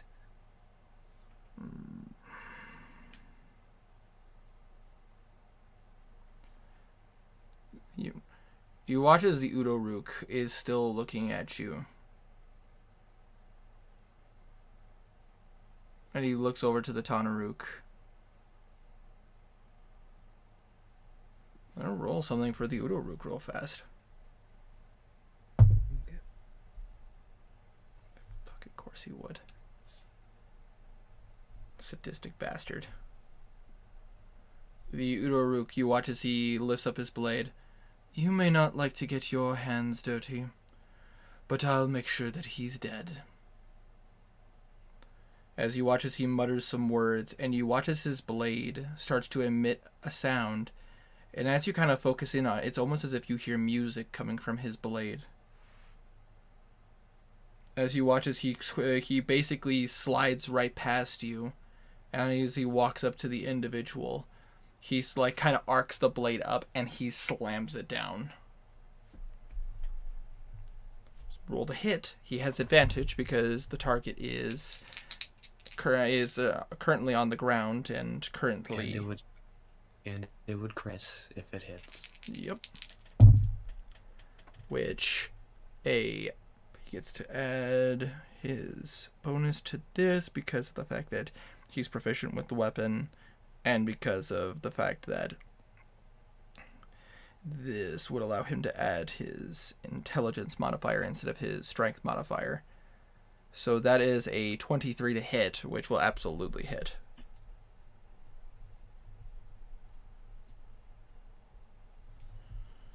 So, with that being said, the damage would be...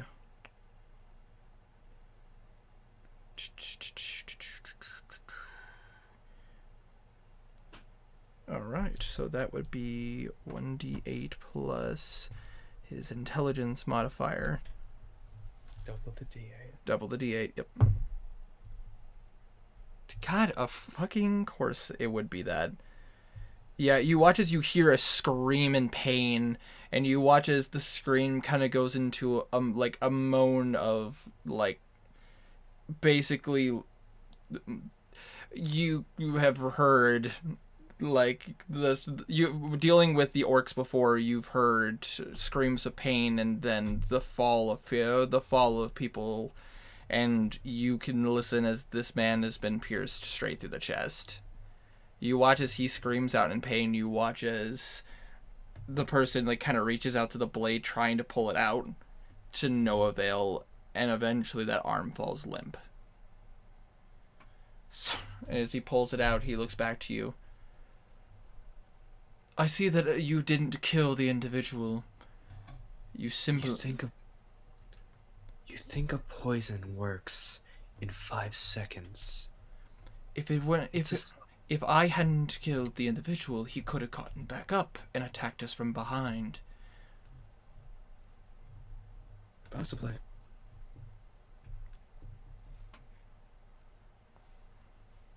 With or without the Tanaruk's blessing, I think it's time I took care of you. And we're gonna cut over to another another person. I'm gonna roll. Who's doing his job? He is definitely keeping his calm under pressure. He has not shit himself yet, which is a good sign. Yet is the key word. All right. Next up is to determine if we're going to focus on Kazir or focus on wealth.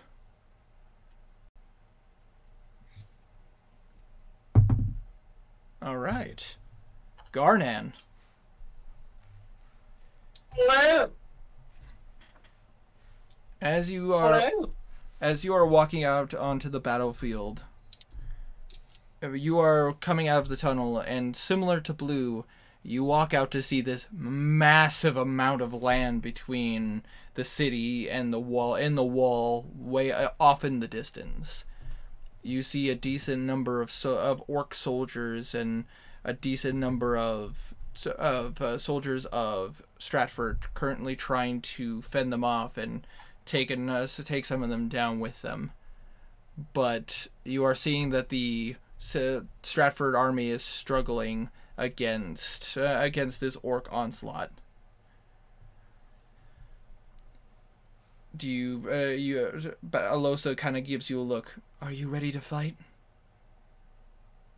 Ready as I'll ever be. Bimp? Absolutely. You watch as Alosa mutters some words and some incantations, and she is going to place a hand on you. And Garnan, immediately you start to feel a sensation I believe you've only felt once before. As you watch as your body starts to expand and grow, you watch as like your chest kind of puffs out your like shoulders kind of spread out, and basically you feel yourself grow taller and taller as you are being affected by the enlargement spell. Do you need to know what enlarge does for you? No, I do not. I'm good. All right. So you essentially grow to a massive size. Since you were considered a medium-sized creature, you are now considered a large-sized creature. Yep. And as you are now to this side, I assume you have the Ravager out ready to go. Obviously, yeah. And you watch as Bimp walks up and goes, Do everything you can, Garnan, and make sure you win this fight for all of us. And you watch as she taps you on the leg, and she casts haste on you. So you are currently being affected by enlarge and haste. Okay. And these So, go ahead. So, how exactly are we going to do combat? Basically, I'm going to have you, as you go into combat, I'm going to have you roll to hit, and I'm going to let you know how that will hit and how well it hits, if you catch my drift. Basically, instead of going from like, oh, one target to one target, you are now larger than most everyone on the battlefield. And B, because of your size and your speed, I'm going to have you roll your attacks, and we're going to see how that works. So Okay. my only question for you is, do you immediately run onto the battlefield? So, as soon as he's enlarged and hasted, he's going to turn around to Bimp and Alosa. You two should run now. And he waits for them to scamper off a little bit. You watch as within 6 seconds they are like back towards the tunnel, and you watch as Knackle cast a spell, and you watch as essentially the hole seems to vanish. Okay. So as far as you can tell, you are alone. Now, Garnan is going to begin his rage, his frenzy rage. You feel almost as if a smile on the inside of your body is kind of forming in your mind. He activates his fallen armor. And you watch as the armor kind of starts to form on the outside. The armor actually is forming a bit differently than it normally does. As you watch as shadows start to coalesce around your body, you watch as it almost kind of takes a dark purple shape around your chest and kind of spikes out through your whole torso and down your chest area. Garnan immediately, while raging, rushes in and goes stomps on some fucking orcs. All right, and because of your hasted speed, it doubles your speed. You get to the battlefield in literally no time at all. I have 80 movement speed right now, so yeah. So yeah, you get to the battlefield really, really fast. So I want you. My second question is, are you going to reckless attack, or are you going to go straight on attacks? Winter, I'm in a frenzied rage. I'm enlarged and I'm hasted. Of course, I'm going reckless. All right then. Then I would like you to roll to hit with advantage. First attack is a 14. Second is a 9. So 14 plus 9 is a 23. All right. And with that being said, and by the way, this was a very interesting thing for me to make custom stats for, specifically for this kind of combat. So Garnan, you watch as you run to this battlefield. For starters, you see the Stratford soldiers see you coming, and even they're like, "Aah!" and they like kind of back away, and immediately you run up, and I assume you just full on stomp. And as you do so, you watch as a couple of orcs basically reach up to try to block you, and you immediately, the first thing you feel is a solid crunch as one orc absolutely could not avoid the attack, and you just full on like accordion stomp him into the dirt. And you watch as two others also got stomped in your frenzied size. I would like you to roll another attack roll. 15, so higher. Yeah, higher. 24. 24. All right. I assume you attack with the Ravager with this second shot. For theater of the mind. Yes. Because you were enlarged in size and you were wielding the Ravager at the time, the Ravager also enlarged in size to match your current size. So the Ravager is larger than ever at this point. If you were holding the Ravager at the time of when you were normal size, the Ravager would be literally the size of you normally. So as you swing down with the Ravager, again, a couple orcs seem to think that they could try to block your attack or think they could take it head on, and you the Ravager just kind of hits the dirt and you just like a Dark Souls boss rip it through the ground and you slash it through one, literally breaking through his sword that he tried to defend with, breaking through his rib cage and spine, going into another target that basically decapitates him. And you just see blood and gore going everywhere. Because you're in a frenzied rage, you do have a third attack if you wish to use it. Winter, I killed someone. I have 4 attacks this turn. That is true because of the fact that because of your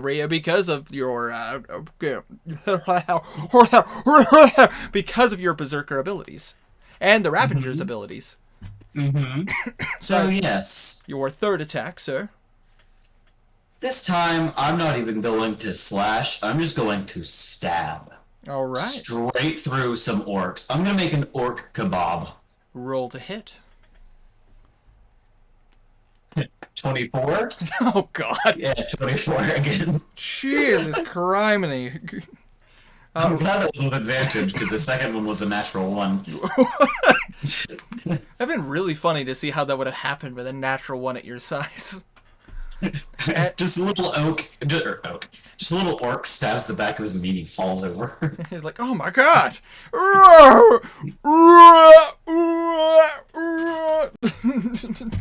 But Garnan, as you kind of see these dead people, you just immediately turn your head. Again, I immediately imagine a Dark Souls boss as you start to push the Ravager forward like a pool stick going forward. But as you full ham move it with your arm, you watch as it someone keeps thinking, oh, they broke that person's weapon, they won't break through my shield. And as it cracks through the steel of the shield, through the guy's arm, through the guy's torso, you go through 4 people that try to block, the first person who tried to block it, and then the 3 people beside him thinking that they were safe. As they had no chance of defending against it. And I also forgot you were hasted, so technically you also have another attack.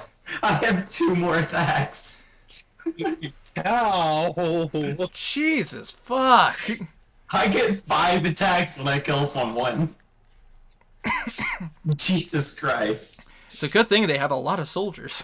However, though, instead of using my haste to attack, I want to ask you something. Yes. The 3rd level ability for Dark Caster. When that saving throw is required, do I have to make it as well? Let me pull it up real fast. Starting at 3rd level, you may summon your bonded spirit to poison opponents. You may summon the spirit 20 foot away from yourself.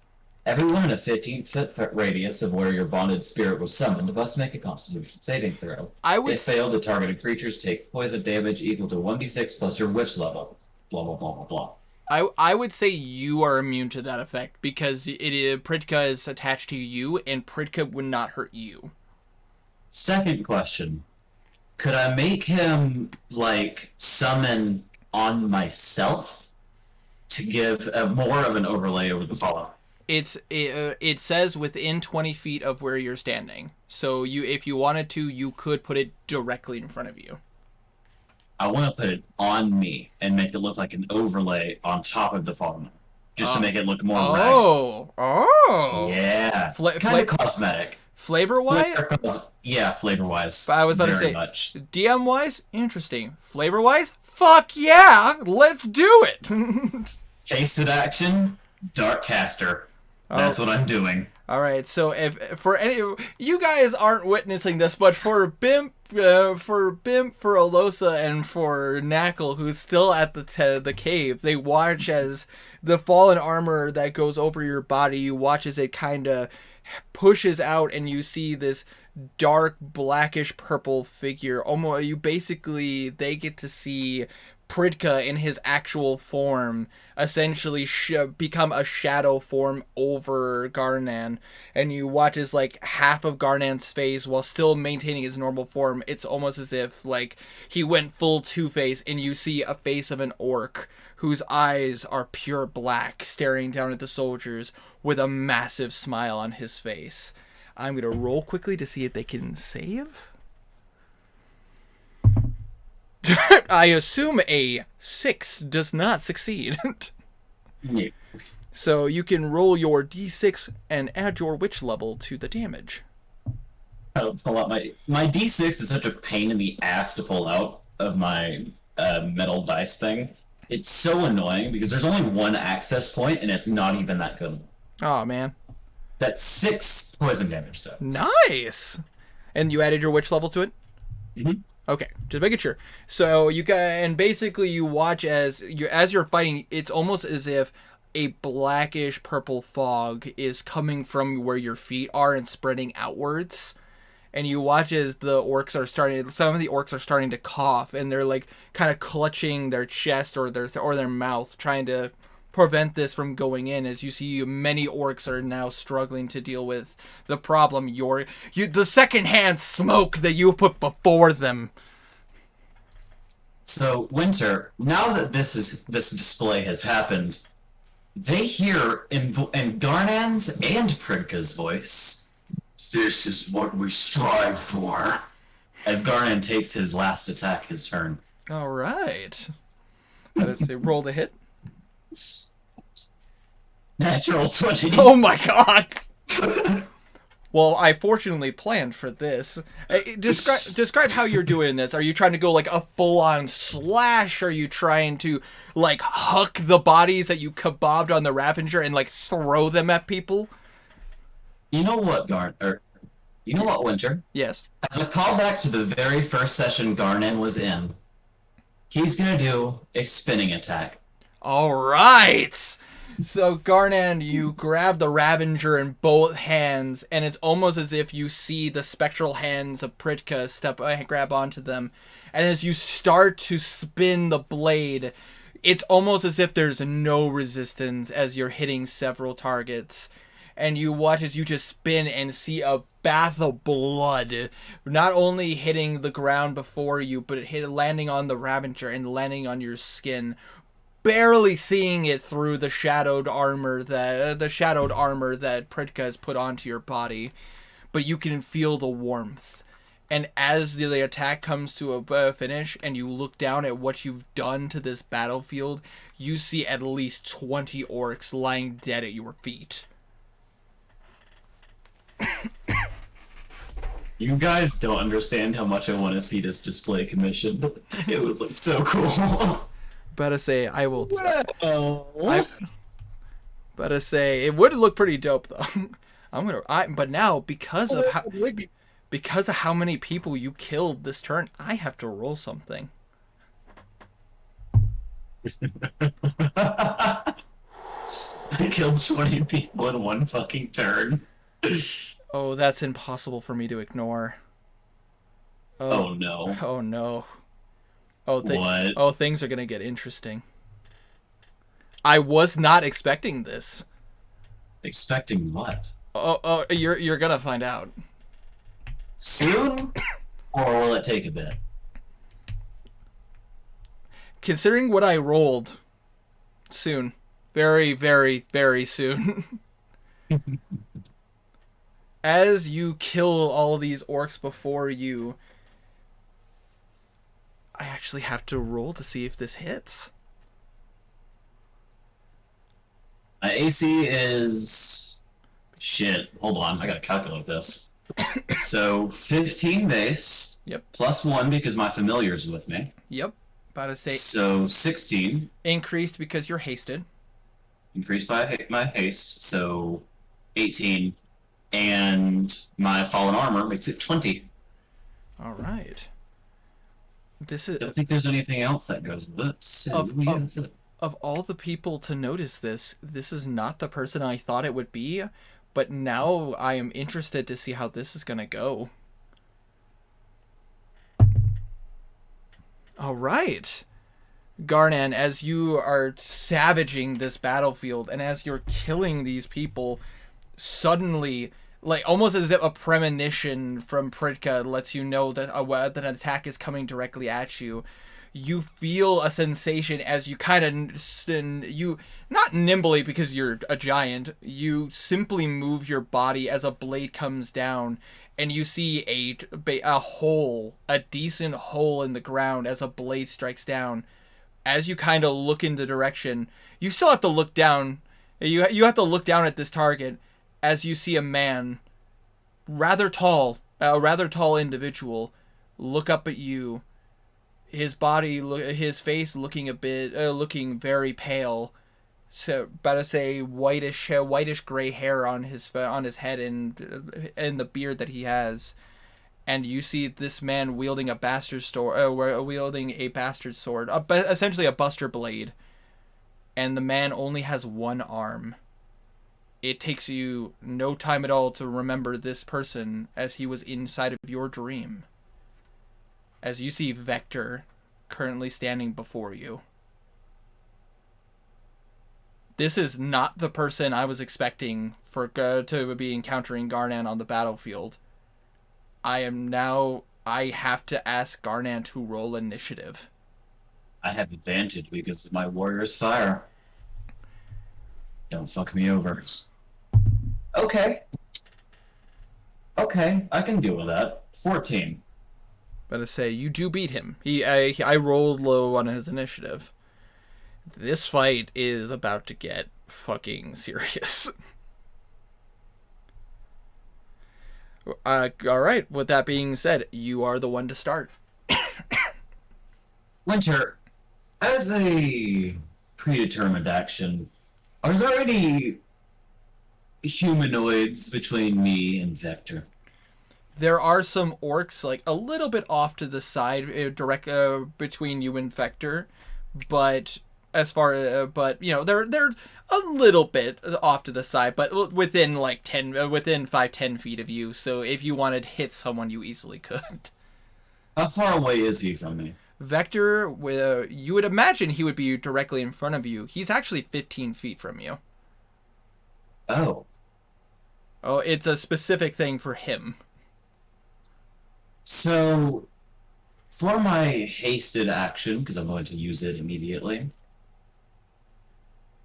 I'm going to pull out my homing bear trap and fucking throw it at him. Oh my god.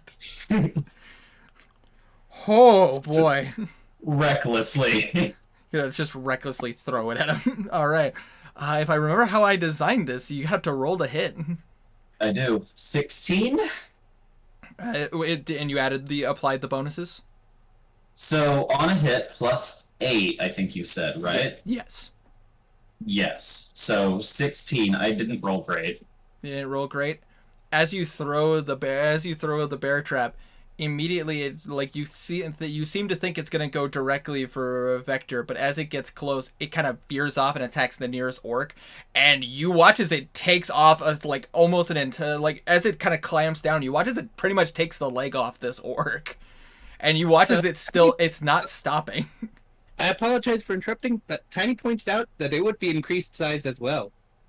Oh, that is true because you were wearing it. You were wielding it at the time, and it was one of the items you were wielding. Yeah, you watch as this enlarged bear trap is essentially chomping down on this orc.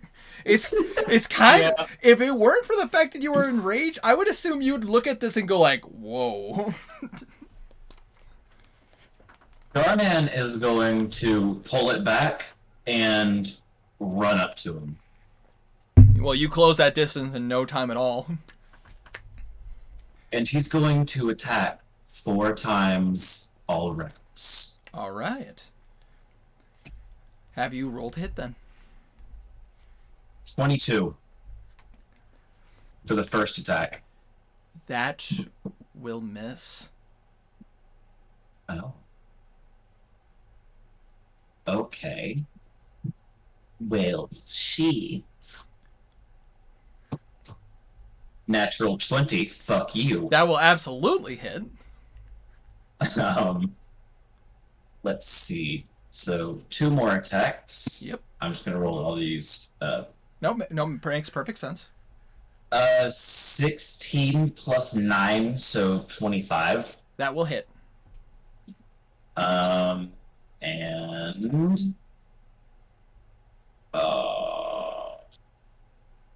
18, which misses, so I hit twice. You hit twice and one's a crit. True. Okay, so dear fuck damage. Okay. Wait, hold on. Yes, I gotta read something real quick. absolutely. Where is fallen armor? Winter? Yes. Fallen armor adds a +2 to attack as well. Yes. Oh, so which would mean that the 22 and the 18 would both get +2. The 18 will Yeah. the 18 will still miss, but the 24 will hit. Sweet. So three attacks hit and one's a crit. But I'm okay with that. but I will say I will say this: he does not bleed.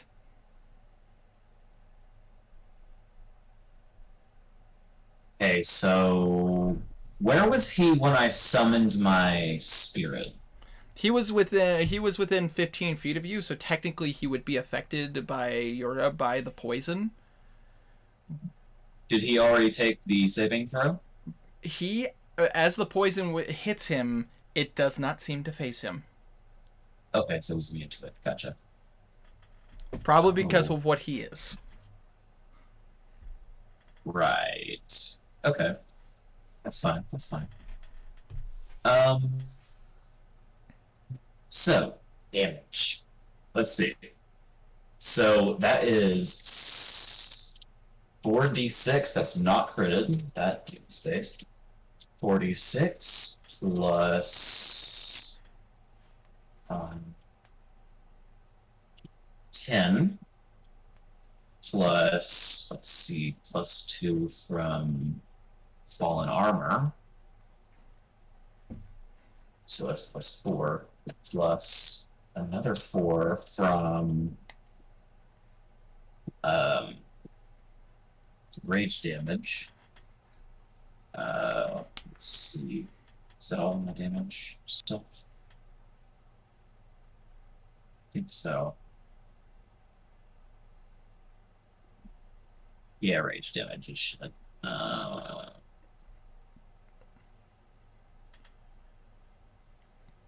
It's checking over my stuffs. Mhm, Yeah. I know. Okay. This is a lot of damage and a lot of math, so it's all good.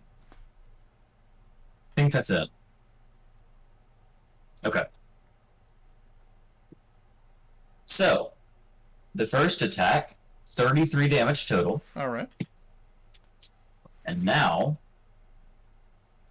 2d6 times 2, doing the crit, plus 2 for rage damage, plus 5 for normal damage, plus 2 for fallen armor.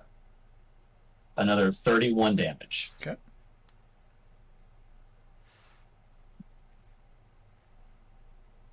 All right. So 64 total. I keep a track. That is all slashing damage. Yep. And that is my turn. All right. As you watch as you bring the Ravager down, in succession in attacks, as you come down for the first strike, you watch as he lifts the Buster Blade, and as he comes down, you watch as he actually smacks the Ravager away from him, but at doing so, you just follow that momentum, slamming it back into him. And as you're basically beating him downwards, you watch as he doesn't seem as phased as you'd think he would be.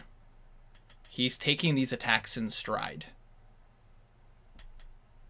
He is definitely still taking damage, and you can see it. But it's almost as if it's not bothering him as much as you think it would. You know that's magical slashing, right? I'm aware. Okay. The Ravager is a magic weapon. but also you got to remember who you're fighting. Okay. And so that is your turn. And so now it is his. AC is currently 20. He is going to use his bonus action, and you watch as his whole form starts to be coated and basically these dark shadows start to circle around his body, and you watch as almost as if a cowl of shadows go over his head, and you watch as almost as it almost looks like he's starting to float off of the ground below him. It's almost as if he's levitating. And as he lifts up the Buster Blade, you watch as the Buster Blade seems to grow in size. And you watch as like runes on it start to light up. And he is going to go ahead and use his attacks. Because you attacked recklessly, he has advantage. Mm-hmm. Yes, he does. Not a great start to it, though. About to say, even with his bonuses, an 18. Miss. All right. So as he attempts to slash down on you, you bring up the Ravager, and you are able to Do the exact fucking same thing he did. just fucking BAM it away from you. Mm-hmm. And let's see what he can do with that, because he has multi-attack as well. For his second strike, yeah, I think a 28 is going to hit you.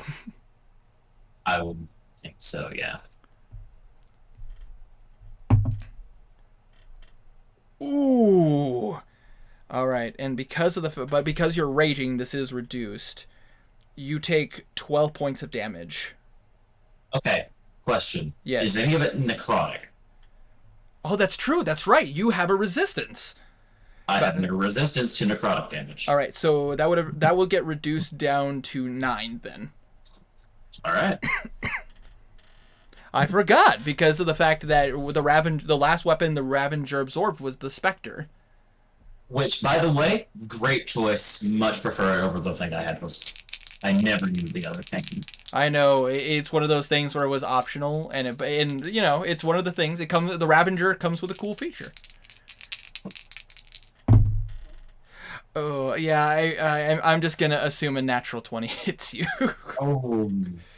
Oh no. Yeah. Ow. It's a good thing I got the Ring of Death Ward. That is true. That is very true. Oh. Oh. Okay. You were in rage and you have resistance to necrotic. Mm-hmm. But even with that, Garnon is still gonna take 16 points of damage. Mm-hmm. And those are his attacks for the round. That's it? Yes. Thought it would be more.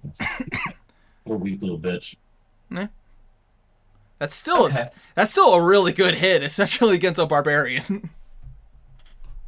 So, my turn. Yes. What is his size category right now? Medium. Vectors, I mean. Medium. Vectors is medium. Okay, just curious. He's underneath the Goliath range, and Goliaths are still considered medium creatures, so... Like, I'm using that as a comparison. He's human, but, like, he's, like, near Goliath size, and Goliaths are still considered medium. 5 attacks, all reckless. All right. Oh, that was a natural one. I'm so glad I stayed reckless. It's a good thing you went reckless. 18, which misses. No. 20. That is a miss. Thought so. Okay. But that's not a natural 1. Much, much higher. 26. Absolutely will hit. Okay, so that's 1 out of 5. Yep. That hit. Much higher. But I'm doing reckless, so I'll see if it. Okay, nope. Hey man, you always gotta go see if you get that crit, you know? So that's 2 that hit. 21? 21, that does not hit. So it's an AC of 22 or 23. No, he's got an AC of 23 because 22 does not hit. So that is that. And the last one misses. Alright, but you still hit once. I hit twice. Oh, hit twice. Apologies. Yeah, twice, right? Yes. I was counting it. Yes, because one of them was... Yes, twice. Okay. Yeah, because one of them was higher, and you tried to roll for the crit, and it didn't get the crit. So you still... Yes, you hit We'll twice. do 6 plus... Oh. 10 plus rage plus 32 damage. I gotta take out my plus key real quick. It's messed up. Ignore that message I accidentally sent. Yep, I hear you. Gotta say, just doing the math real fast to make sure we're good here. All right, that's another pretty decently massive hit against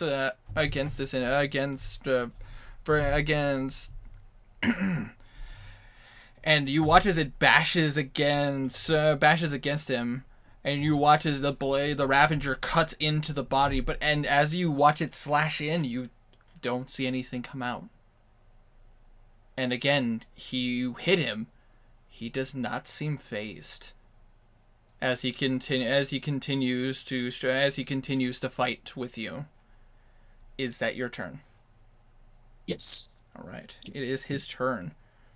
He is going to start off by using a legendary action. Oh, fuck. Okay. Didn't know he had those.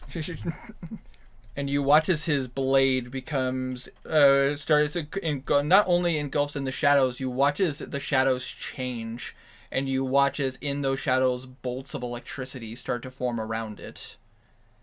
As he is going to use Elemental Burst, which is a special thing for him. Okay. What I do? How much do I die? Let's see here. Does a 22 hit you? Yes. All right. So... Okay, well, at least that's more minimal damage. You know what would have been fucking awesome? Huh. If Knackle casted Shield of Faith on me. That would have been great. Knackle is currently hanging back. Well, for starters, because you asked him to. And second, because he might be trying to do something else instead. The thing is, now Bimp and Alosa are still part of this fight. The only problem is Bimp and Alosa are also trying not to hit everyone else that's on the battlefield as well. And they're also maintaining concentration on haste and enlarge. So they can't do too much right offhand. But, you might definitely see some changes on this battlefield. However, to start off, as the blade strikes against you, you use the Ravager and you think, I can definitely handle this. As it hits you, you watch as it basically strikes against you. You almost feel as if you were being struck by a literal bolt of lightning. Unfortunately, I rolled low on the damage. You take... Because, no, it is still halved on normal damage. So normal damage you only take, because it's plus his strength, it's 6 points of normal damage. Halved. Already halved or halved? Already halved. So it's 6 points of normal damage, but you do take 5 points of lightning damage. Okay. His second attack. That is, I assume a 30 hits. Fuck me. Yeah. Let's say, ooh, that's much worse. about to say, that is cut in half because you are raging. You take 8 points of normal damage, and you take 4 points of shock damage. and his third strike. Oh, heaven or hell, right and die. Fucking, it was a nat 1, but then it was a nat 20. Oh god, he crit me. Ooh. Literally, I am so tempted to take a picture and send it to you guys. Literally, I've seen nothing more beautiful than seeing a ride or die, heaven or hell. Ugh. But if he wouldn't have had advantage, that would have been a natural 1. Okay, well, 1 die is really bad, and 1 die is not so bad. So, for normal damage, you only take 6 points of damage. Even about to say, even crit, I rolled really, really bad for normal damage. So, reduced only 6, but for shot, you do take 12 points of lightning damage. Oh, ow. Okay.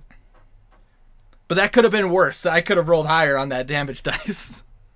I rolled the minimal amount of damage he can do for his normal damage. He is a threat to be reckoned with. Darn it. So, he's in a third of his health right now. All right. And as it goes back to you, Garnan, you feel a warmth start to go over your body. And you get to heal. And because of his spell, he gets to add his modifier. You heal for 12. Okay. I'll take what I can get.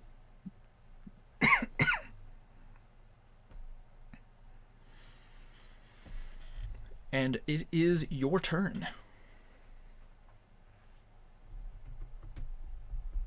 Garnan yells, "I need shield!" Hoping Knackle picks up on his, his cry for help. I'm not even going to roll for that. I'm pretty confident he understands. And then Garnan's going to attack 5 more times. All right. Roll. Reckless. Roll to hit. 25. Checking for... no. 25, I assume hits. 25 absolutely hits. Fucking miss. So that's 1 so far. That absolutely hits with a 29. 29 does hit. 23, so that's 3 that hit. And then last one, natural 20. Nice. I wonder. Okay, I just wanted to see if I would get another one. Okay, so 3 hit, 1 crit. Nice. Roll some damage. Oh dear Jesus. So 3, that is 6d6 plus, let's see, normal is 15 plus 6 for rage plus 6 for fallen armor. 51 damage there. Nice. 2d6 times 2 plus 2 plus 5 plus 2. Another 21 damage. Nice. All magical slashing. 72 points of damage. The 1 turn. That's the game. All right. So Garnan, you just let out a roar, and you go into a full flurry, not even giving a shit about any semantics of battle. You are just hammering at this guy. You want him dead, and you just keep hammering and hammering with the Ravager. You watch as his Vector is trying to block it. And every time he does get his blade up, you are still slamming the Ravager into him. And it is a gruesome sight to see. And as you keep hitting him, he is taking damage. His body is showing signs that he is taking damage. he still looks like he's handling it. But you, Okay, so he's starting to get around the halfway point. Noted. but his body looks like it's taking damage. He looks at you, and you see a tenacity. He looks ready to continue fighting. Is that your turn? Yes. All right. It is now his turn.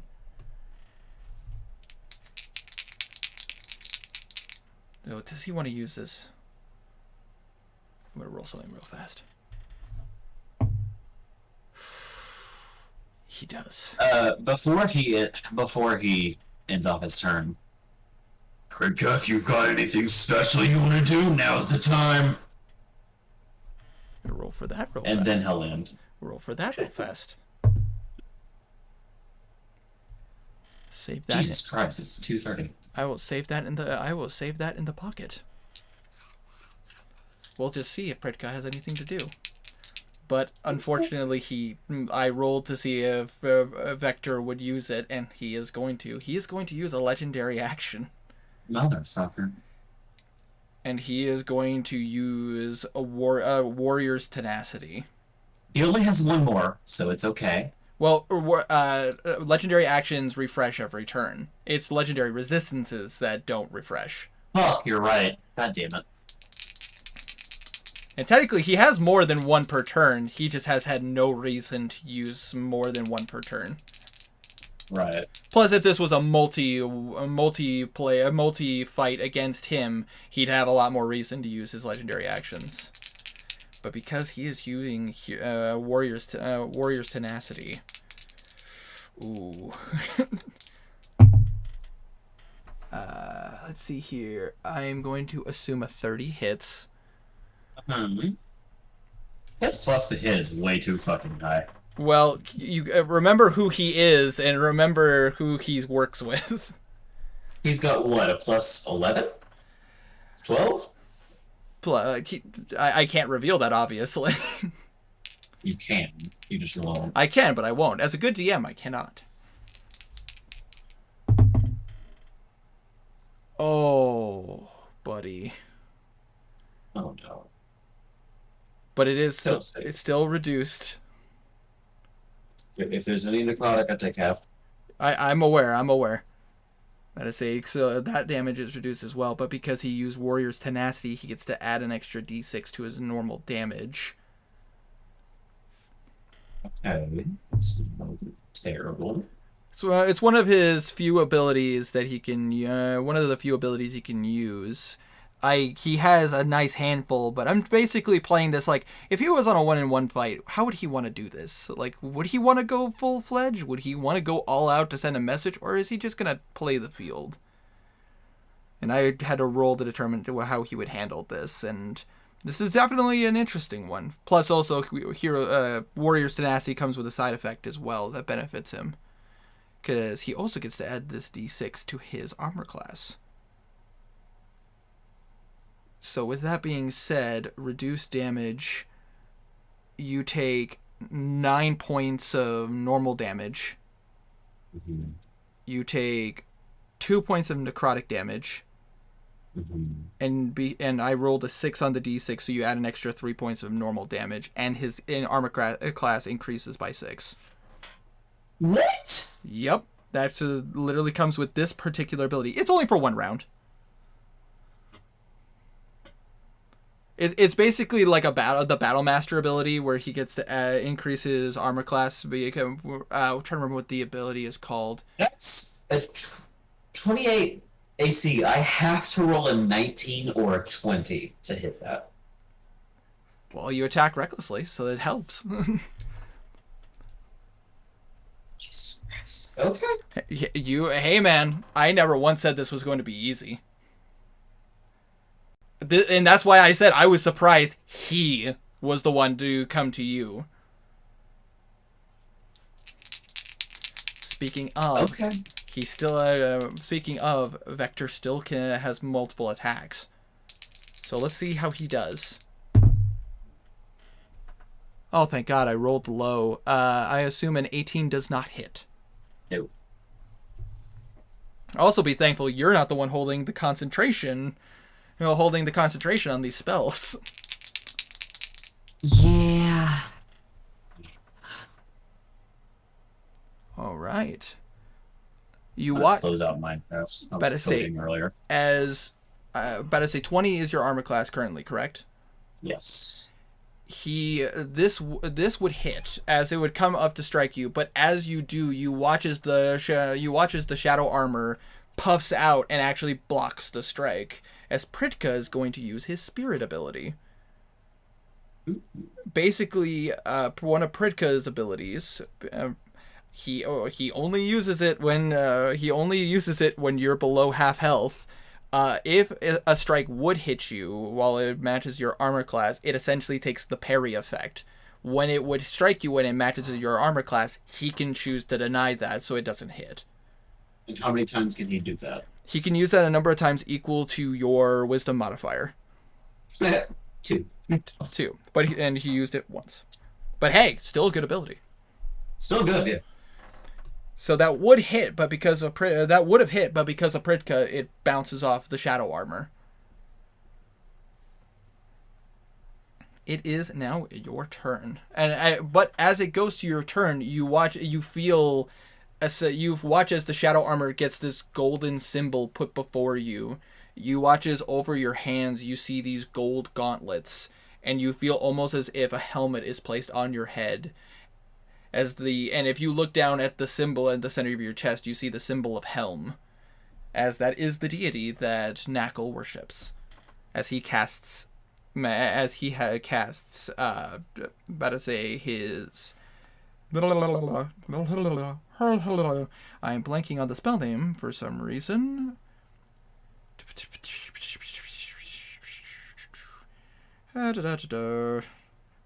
Teacher. Why am I blanking on the name of this spell? Do. Magical weapon? No. No. Your armor class gets increased by +2. Oh, Shield of Faith. Yeah, Shield of Faith. Thank you. God damn. I don't know why my brain was blanking on the spell. I knew the spell. I know he has it, but for some reason I blanked on it. But also on top of that, 2 other things happen. 1, Garnan, you feel that same warmth come over your body once again, as you heal for an extra +6. Take it. And as you're focusing on that, you watch as zooming right past you, you see a slight tiny ball of fire, and as it strikes Vector, you watch as it explodes. And you would assume that this flame would consume you, but as the flames come up to touch you, you watch as they just fade around you. Because of the fact that Bimp is an evocation wizard.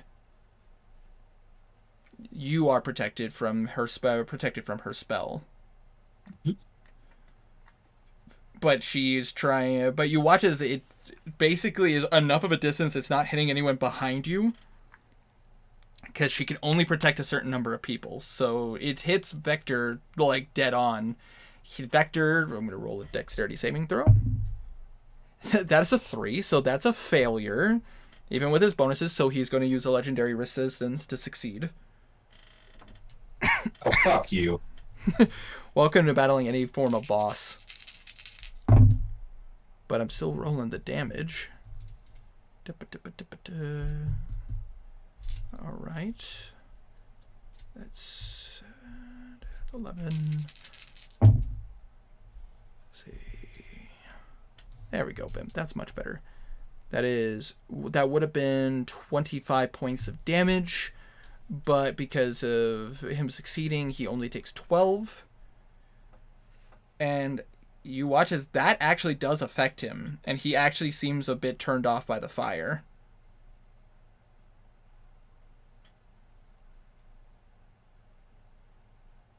It is... Actually, I have to roll for this real fast. Hold on. Garnan, you as you're focusing on this, you watch as he kind of shakes his head a little bit, and you watch as the shadows around his body kind of flicker a little bit. You don't know what that means, but his body is flickering slightly. Okay. It seems Bimp struck a nerve. Okay. You don't know what that means, but it is your turn to decide what you do with it.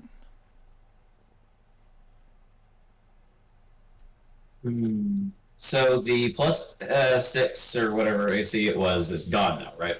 You can't tell for sure. You said it would last you around. Huh?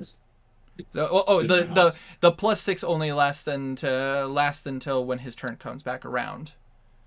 So he still has it? Or Theoretically, he no longer has it? theoretically, he still has it.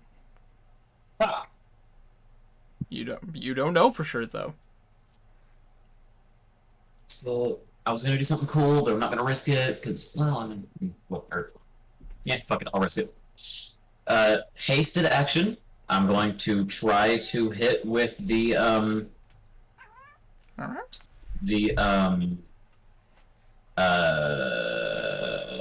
Fuck, what's it called? Hold on. Shut up. Bear trap. That. Are you gonna try using the bear trap? I'm gonna try. All Don't know right. if it'll succeed. You can certainly roll to hit. I think I have to get a natural 20 in order for this to hit. I'm doing it reckless, so. Storm, I need my dice tray. 27? That hits. Fuck yeah, it does. He counts as grappled. That is 2d10. All right, so Plus, I think, strength, right? yes. And am I proficient? Well, it wouldn't matter. Never mind. Well, it wouldn't I'm just matter. gonna damage. It's because Yeah, never mind. Oh, fuck you! 2 1s. Oof. Oof. You, Avray. Oh my god. Oof.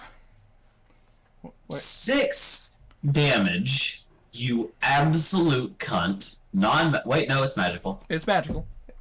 The bear trap is a Tiny? magic weapon. Tiny, I have been completely forgetting the enlarge effect this entire time. Oh, that's true. Because of the because of the enlarge, I would say yeah, you could add an extra D4 on top of that because that's typically what would happen. Okay, that's not fair. There 10 we go. There we go. That's better. Could I go back and add a bunch of D4s to all the attacks I missed? I will go ahead and start adding them. You go ahead and continue going. No, I'll go ahead and do them now. Oh, are you sure? Okay. Yeah. I was about to say so- because I was basically just going to One. count up your attacks and start. 3, 4, 5, 6, 7, 7d4 that are normal. Mhm. So 18 plus the 2 crits. So 1. Yeah, 2 crits. Yep.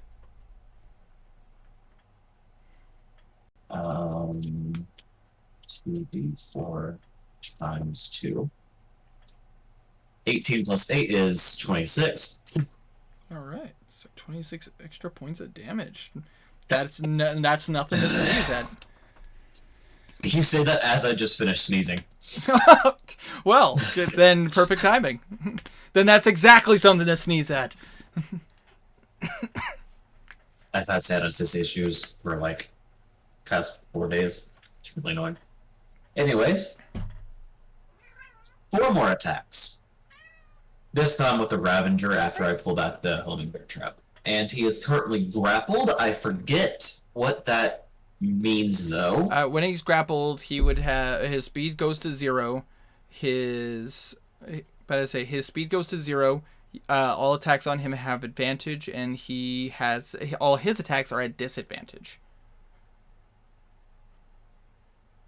Oh. So I no longer have to use Reckless. Yep. But technically, you used Reckless this turn to throw the bear trap. Yeah, that's true. That's true. Okay. Well, if he doesn't break out, then I don't have to.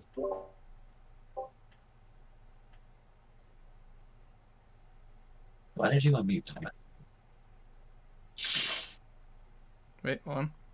The condition ends. The grappler is incapacitated. The condition below.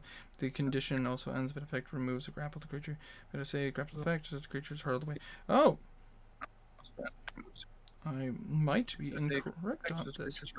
I think I'm thinking of restrained. I think you are. Yeah, I was unsure. I had to double check this because, because of the fact that something didn't sound right as I was speaking. So that's why I have all the effects and stuff right before me. But I was right that I was right that a grappled creature speed becomes 0 and can't benefit from any bonuses to speed. So it's useless to me. So literally he can't go anywhere. Well, basically that means that if you wanted to say attack and then step away, he couldn't strike you. He'd have to waste his action. He would have to waste his action to try to free himself. No. Unless he has Sentinel. Unless he has Sentinel. No? I don't know. Anyways. 4 more attacks. Alright. Recklessly. God awful. God awful. That misses. I don't even need to tell you the bonus. Again, misses. Don't even need to tell you the bonus. Okay, that hits. No, it hits. That's a natural 1. Glad I had advantage. 1 more. That's a natural 20. Okay. So. 2d6 plus 5 plus 4. Just because plus 4 is easier. Plus d4. 20 damage on the first one. 2d6 times 2 plus 9 plus d4 times 2. That worked. Yeah, 27. So 47 damage in that turn. Nice. This motherfucker better be getting low, I swear to God. And as you lift up your blade once again and you start to bring it down and you start wailing in the blade, wailing in the Ravager into his body, you're watching as the body is now starting to kind of... You're watching as his body is starting to buckle. And you see a smile plastered over his face. And you watch as his eyes go from his his whitish pupils, and you watch as his eyes go completely dark. And as we go into a very special effect, is that your turn? Yeah. As now he's going to use his ability, Abyssal Avatar. Oh. As he uses this ability, you watch as the form around him starts to change. You watch as all the grass and plants that are near you guys dies immediately. You watch as basically the shadows that were coiling around him start to change, and you watch as if they kind of encircle him like a robe. And you watch as the biceps on his body start to grow in size. And now because he is technically in phase 2 now. Oh fuck, you gave oh no. Well, here's the thing. All the Abyssal Avatars are different, but there is one thing that they all have in common. An ability called Abyssal Avatar. They only use this ability once they get to half. So about roughly around half their health. He's what? Fuck. Okay. Well, again, like I said, I never once said this was going to be an easy fight. 2, I was shocked that he would answer this battle call, and 3, this is going to be not fun. Oh boy. He is going to go ahead and use one of his avatar actions. You watch as spectral wings come through his back, and you watch as he basically the wings move him to be right to your face. Nope, can't. Grappled, bitch. Fuck you. That is true. He can't. He actually can't. He can't move. Period. Because even with flight, so you are right. So he cannot get. He cannot get up to your face, but he can still attack you. But but you do see spectral wings come out of his back. Oh, now you're not that bird. Real meat.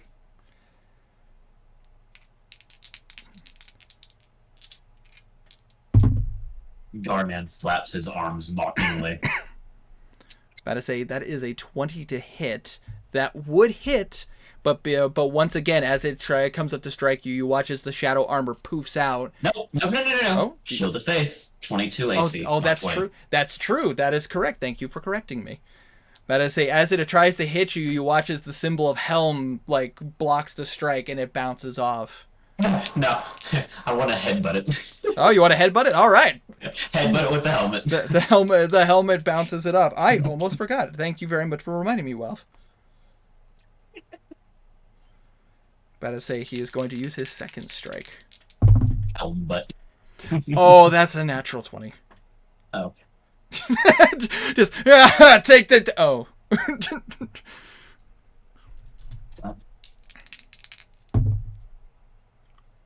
Ooh, but it's still cut it in half, and still, and because this is necrotic damage, it is reduced because of the fact that the Ravager took in the Spectre. So that is double. Is the Ravager a +2 weapon yet? I believe. Or is it still +1? I believe it's still +1 because of the fact that I think I decided on that especially after you absorbed the Spectre. Because that would also make the Ravager a little broken. More broken than some people might think it is. It's actually, the Ravager is still pretty well balanced in my mind in comparison. No, I think it's broken as fuck, but I love it. But I love this weapon. But I've told you guys, I would never give you any weapons that I don't think you need. And now that you guys are starting to see, and now that you're dealing with a Abyssal Avatar, now you're going to see exactly what I'm talking about. About to say, because of the fact that he's in his avatar form means that the damage is increased. Oh boy. But it's still reduced, again, because his particular damage is necrotic. It is decreased because of the Spectre. So, about to say, the Ravaged Spectre is what I'm going to nickname your weapon because of the fact of its ability. Because I'm just going to keep calling it a Spectre because that's the weapon that blocks the necrotic.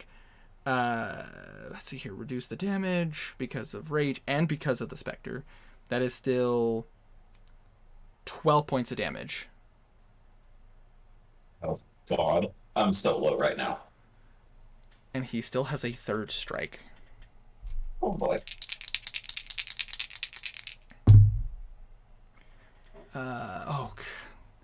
A 28 hits, I assume. Yeah. I do have the Death Ward ring, and it hasn't activated yet. That is true. That is true. So that increase cut in half because you're raging, and because the necrotic damage is also cut in half because of the Ravaged Spectre. Cutting that in half plus a strength, so that is 10 points of damage. Okay. You still good, or are you? Yep, I'm alive. All right. He is looking at you again, full grin over his face. And that is his turn. Darnan, at the start of his turn, realizing how hurt he currently is, he's got 13 HP. He's going to say a little prayer. Severus, I don't know who your disciples are, but I could use some of your faith helping right now. As he takes another 5 attacks recklessly. All right.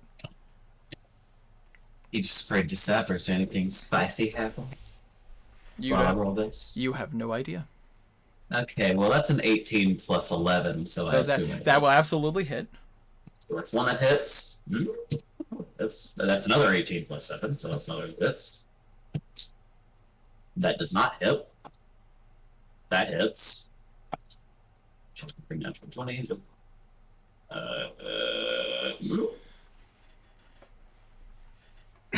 20 misses. Wait. Yeah, that's all of them. Yeah, 3. 3 hit. Okay. Uh, Well, oh, by the way, actually, I'm gonna go ahead and do you a favor. You don't need to attack recklessly because he's still grappled, so all your attacks are already made with advantage. oh. So as the DM, I'm going to grant you this boon, so that way you don't. Holy shit, I got a boon? All I did was pray to Cerberus. What? No. I'm kidding. I'm kidding. As the DM, I know what you mean. as the DM, I'm going to give you a boon, so that way you don't allow Vector to have advantage on attacks against you. Okay, so +6 from warrior thing, +6 warrior thing. Whatever, you know what I mean. Mhm. Plus rage, plus 15 from normal stuffs. 38 damage. That was really bad rolls on that damage, but okay. Oh god. damn. 38. Oh yeah, I keep forgetting that. Yeah, fucking. Thank you, Tiny. But I say I keep forgetting that for grappled, the grappled. I'm again thinking restrained, not grappled. So yes, you would have to attack recklessly to have advantage and everything. But I say so. No, cancel that. I apologize. I am again keep thinking restrained, but I'm still reading the 38 points of damage. All right, that's a lot of ones. I'm so sorry, bro. The dice giveth and the dice taketh away. Why I don't use Avery. You know how many kills he's stolen from me? God. All right. Anyway, And that is your turn. yes. Oh, which, by the way, because your turn came back around, about to say, I almost forgot that the others also have their turns. Immediately, you start to feel that warm glow, that warmth on you again, but you feel it burn a little extra hot. That better be a 5th level healing word, because dear God, am I hurt. Hold on.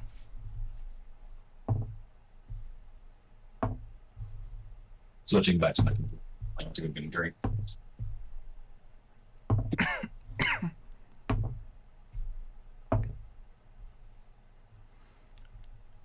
You regain 30 HP Oh shit. Okay.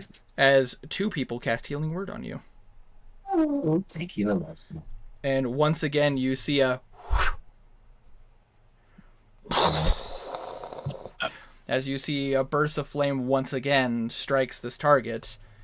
And let's see if he succeeds on the dex save. He actually succeeds on the dex save, Damn it. even without having to use legendary resistance. Be weaker, bitch. That actually was a lucky roll on his part. But I say, Stupid. Vector, One-armed motherfucker.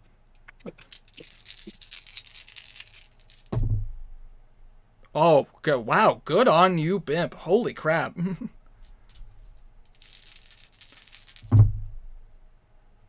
All right, okay, and hold on one second. I need to check something real fast. Fuck me. No, this actually is beneficial on your side. Not what I was referring to, but okay. Ah, damn it.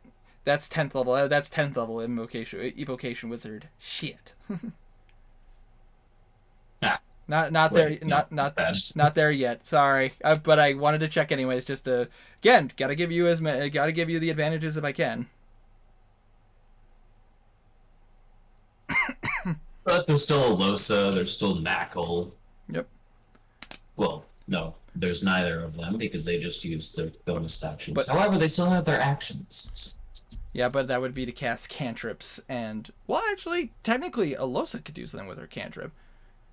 Knackle, Or, you know, Yeah. Knackle, unfortunately, he's too far away. But actually, Alosa can do something. Let's see if she can hit. That's the only I thing. swear to fucking god, if Alosa steals the kill, She won't. Better say, even with her bonuses, that misses. Because oh, okay. I rolled a 7. By the way, I said that before I even rolled. But even with his successful save, frickin' Bimp did nearly max damage with that. Damn. So even with his save, that's still. Hold on one second. Nearly max damage. I just wrote it down. Here we go. That is. He still takes 20 points of fire damage, which he does not like fire. Fire hoodie. No good, no good. Just wanted to make sure that they got their turn in before his turn. Oh no. It's his turn. I'm actually looking up my health now. Got about a little less than half. So. He is going to use a legendary action. Fuck you and everything you stand for. I'm sorry, it can't be helped.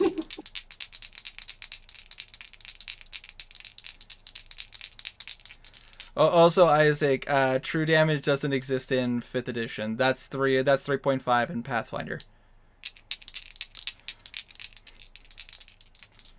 Also, I would never give a weapon that does true damage. That would have to be a legendary artifact. Gotta say, well, that's a natural 17, so that will hit. Your last name is Clementson? Huh? No. Oh. Chris is my half sister. So let's see here. Rolling damage. And because of the specter, the Ravage Spectre, that damage is reduced, but because of this ability, it does increase the damage. Oh, that's a 9, not a 6. Uh-oh. Let's say, so... Dude, this is a fucking anime battle. Yeah, kinda. Again, I did not expect him to be your opponent. Like, just waiting for the standing here. of all the people, I was like, the high margin, I know exactly who it's gonna be, and then I rolled it, and I was like, oh. And let's see, again, because of his legendary action, that does increase the damage. But I say that is 15 points of damage. Normal. Ouch. Yeah, normal cut in half. So 7? Oh, no, I already cut that in half. Oh, so it is 15. It is 15. Jesus Christ. Yes, and then the I rolled low on the necrotic damage, so it's only 2 points. It would have been 4, but because you got it cut in half, it's 2. Yeah. But I say I rolled low on that damage, but on his normal strike, again, did not expect you to have to fight him. But I had his sheet just in case. DM, I plan for everything, but that doesn't mean I expect everything.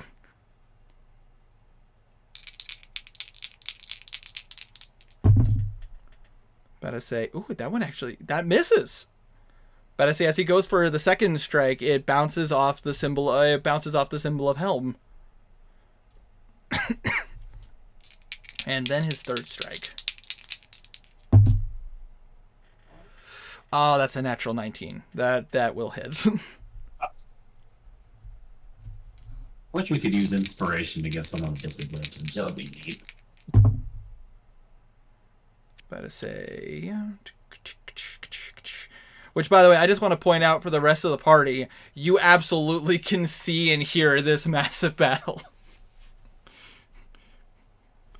Like, not clearly. You can't...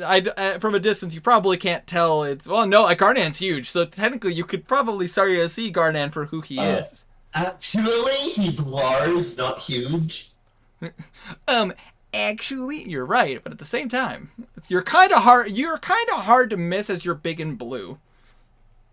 Winter, Yes. if Blue can see that really helps me, or makes it worse, we'll find. I have no idea what Tiny said.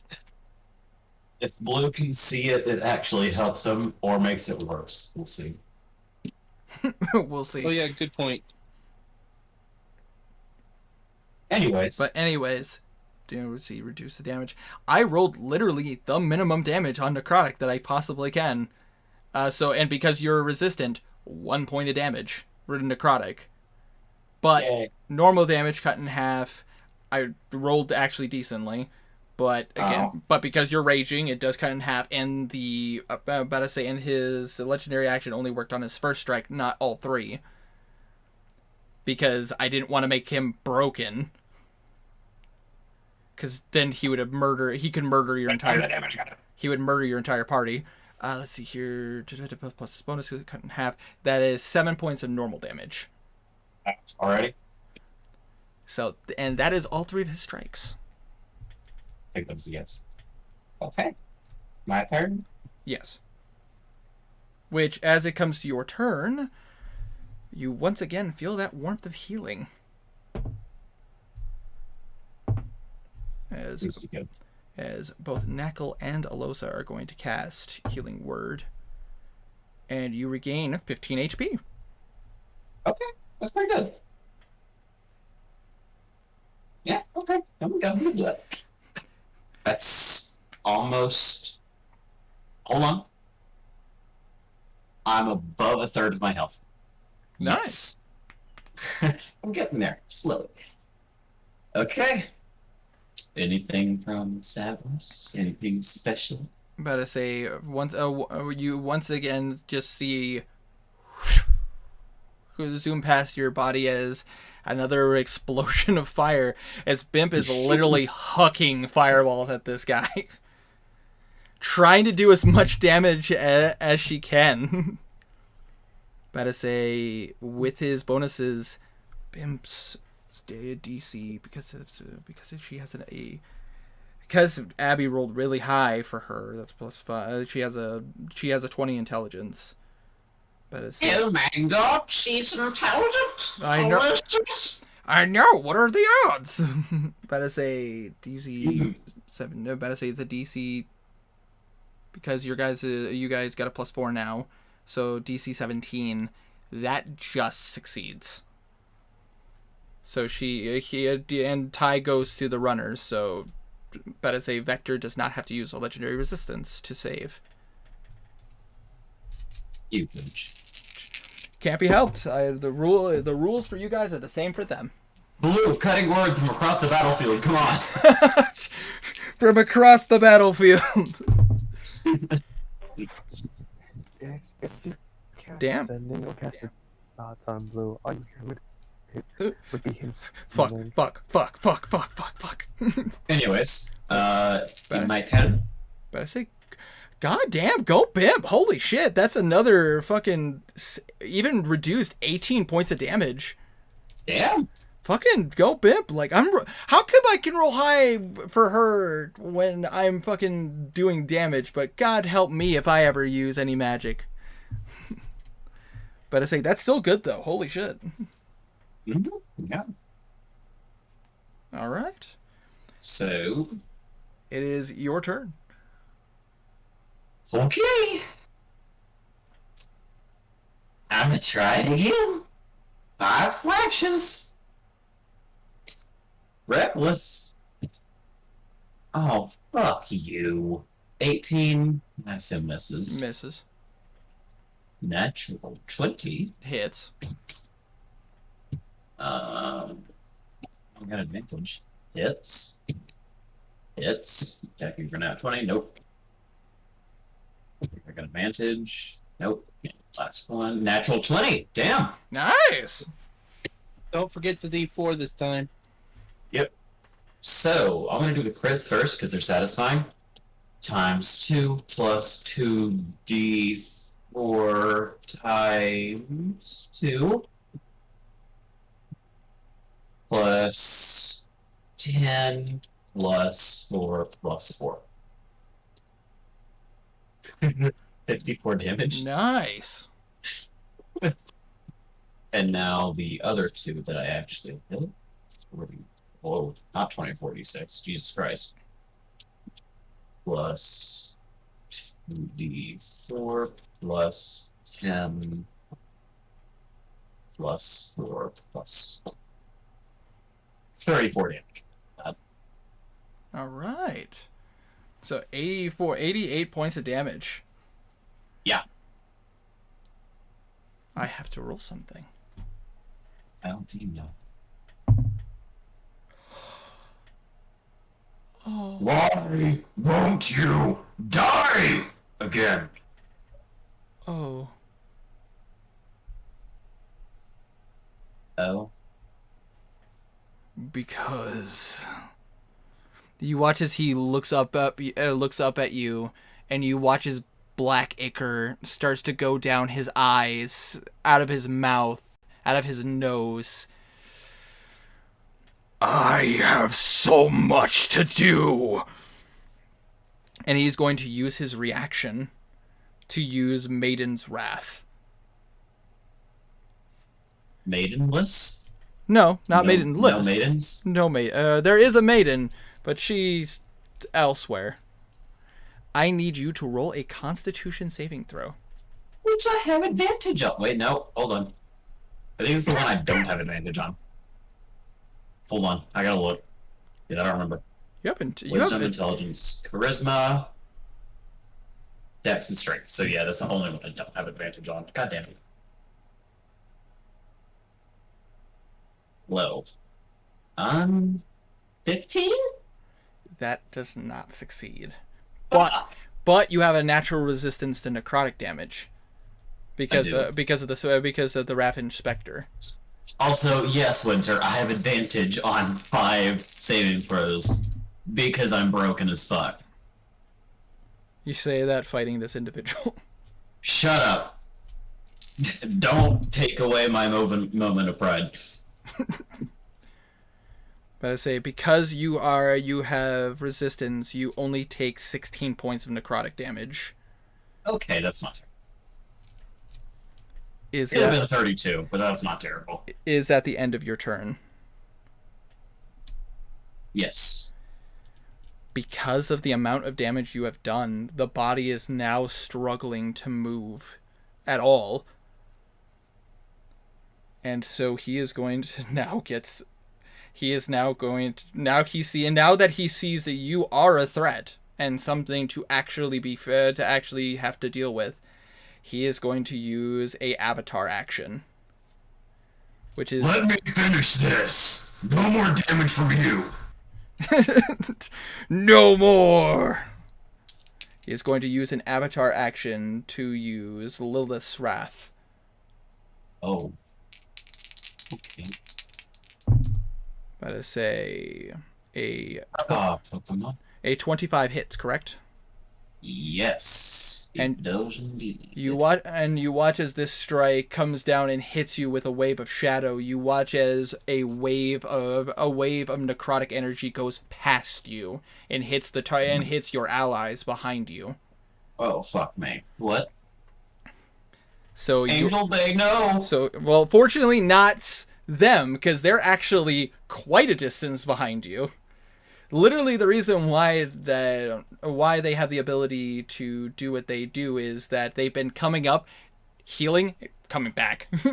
They're literally using their movement actions to get close enough to cast Healing Word and then backing the fuck up. So they're they had to leave the cave in order to cast Healing Word on you because Healing Word does have a range. Speaking of Healing Word, wink wink. We kinda need it. It's not their turn yet. But I I say, know. and this is also only the first hit. Oh, no.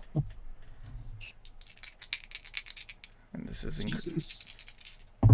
But again, your damage on this is reduced because of the fact that you have a resistance to necrotic. I just want to point out, you should be thankful you have a resistance to necrotic. But I say, and because of increased damage, because of him being in his avatar state, that I didn't have is, resistance to necrotic. I'd have died like 4 times over by now. you take, because it's reduced, you take 12 points of normal damage.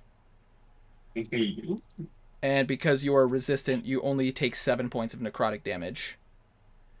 And you watch as many of your allies fall behind you. Winter, Yes. my death orb ring activates. Oh. And I'm at 1 HP. that was only the first attack. He's not done.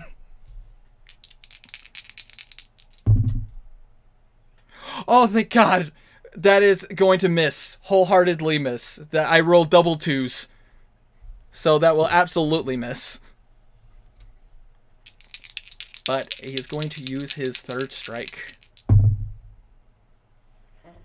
Oh, that's going to hit. Because that's a 25. Yeah. No matter what I roll, you're going to drop. But at the same time, I'm still going to roll to say I rolled. Okay. That is... I rolled so high on damage, too. Even in rage, that's still cut in half. You still take 13 points of normal damage and 3 points of necrotic.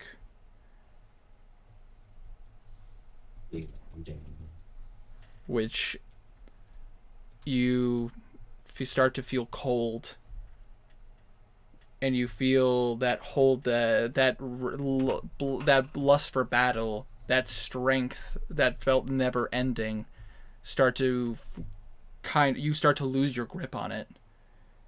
And as you fall, you start to fall backwards. You feel the grip on the Ravager loosen, but you just kind of, as you fall, you just tighten the grip. And as you fall backwards, you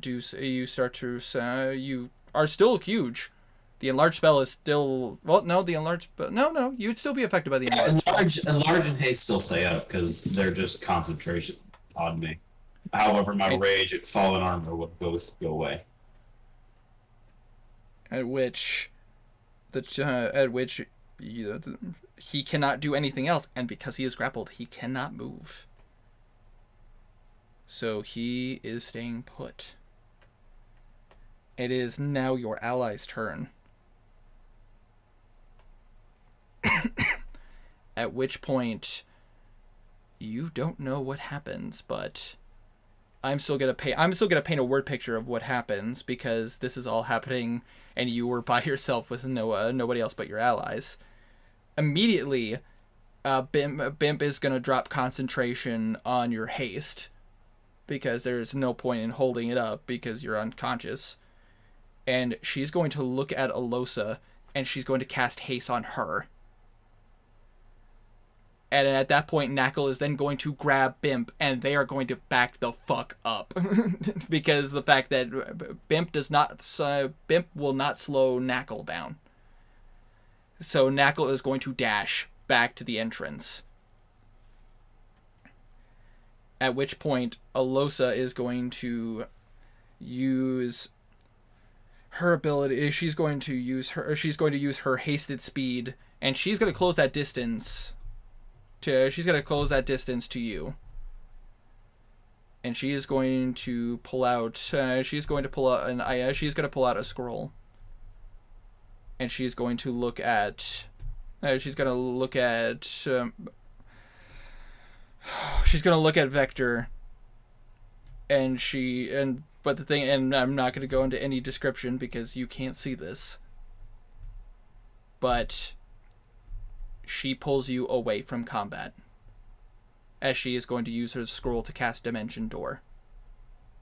Motherfucker, she could have just cure wounds me right there and I would have killed him. God damn it. That's so unsatisfying. I still need you to roll a death saving throw. Yes, you do. That's a pass with an 11. 11, that is a success. And she is going to cast the moment the thing is, she dimension doors you back into the Nexus. Like, directly back into the Nexus. And she's going to use her bonus. She could have, on that same turn, used her bonus action to cast. Yeah. Oh no. Well, no. Reading a scroll casts the spell. She didn't cast a spell herself. So same turn, she casts Healing Word to get you back up.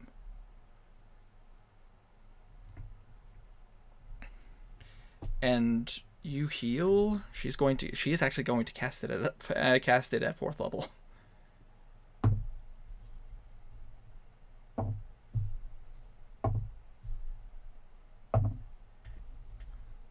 You regain plus her wisdom bonus because that is her proficiency modifier. You are up with 14 HP. Okay.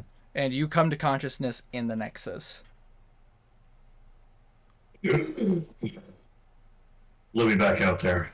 I can kill him.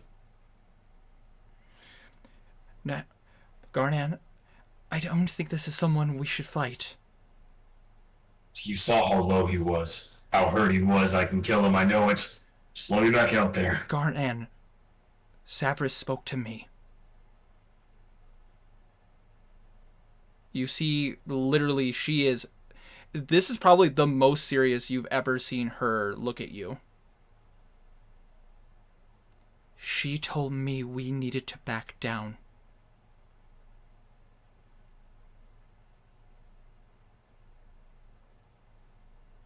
Whoever this person is, wields a power far beyond than I could have imagined. I really wish we could have had everyone else there to assist you.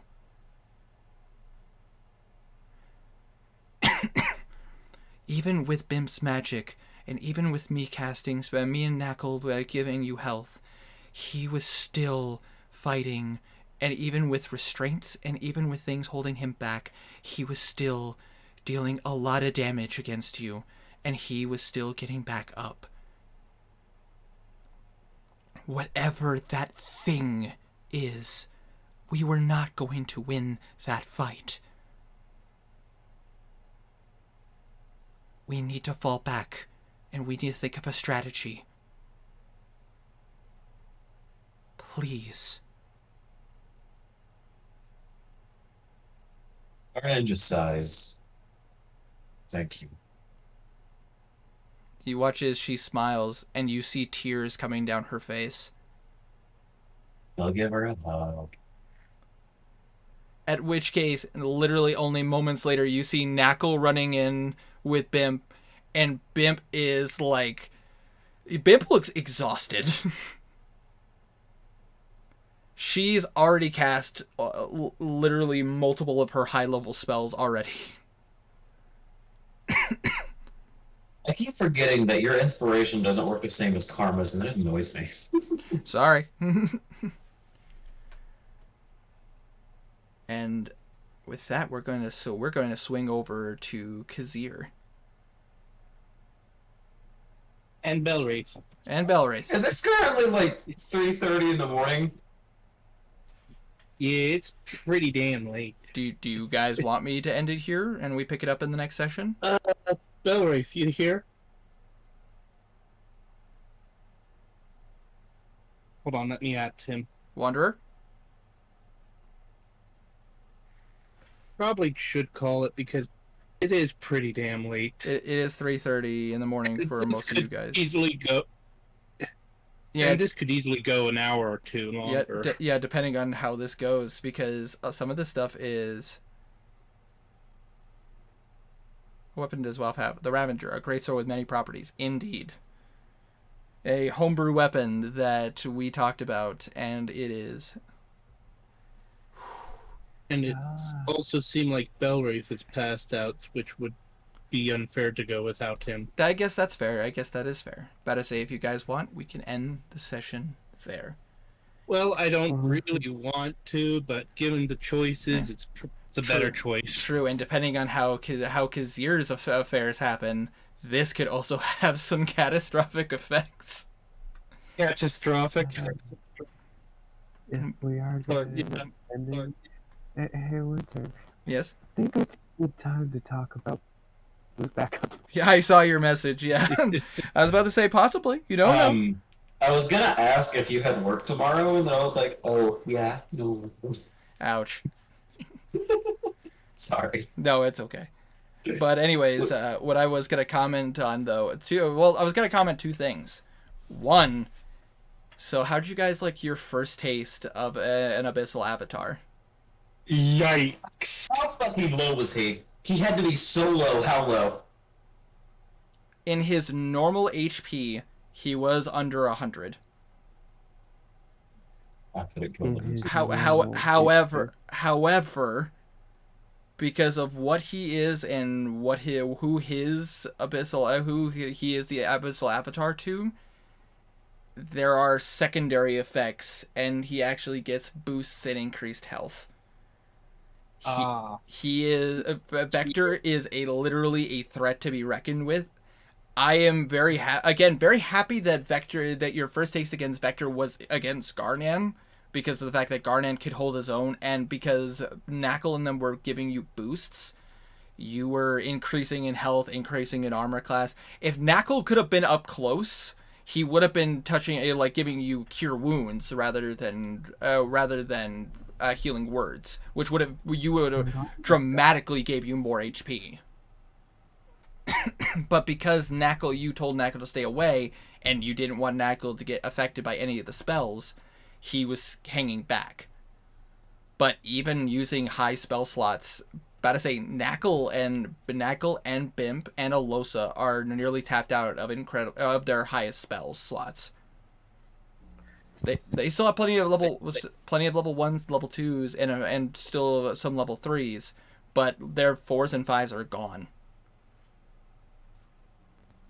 Because they basically they either used it to heal you or to deal damage to Vector.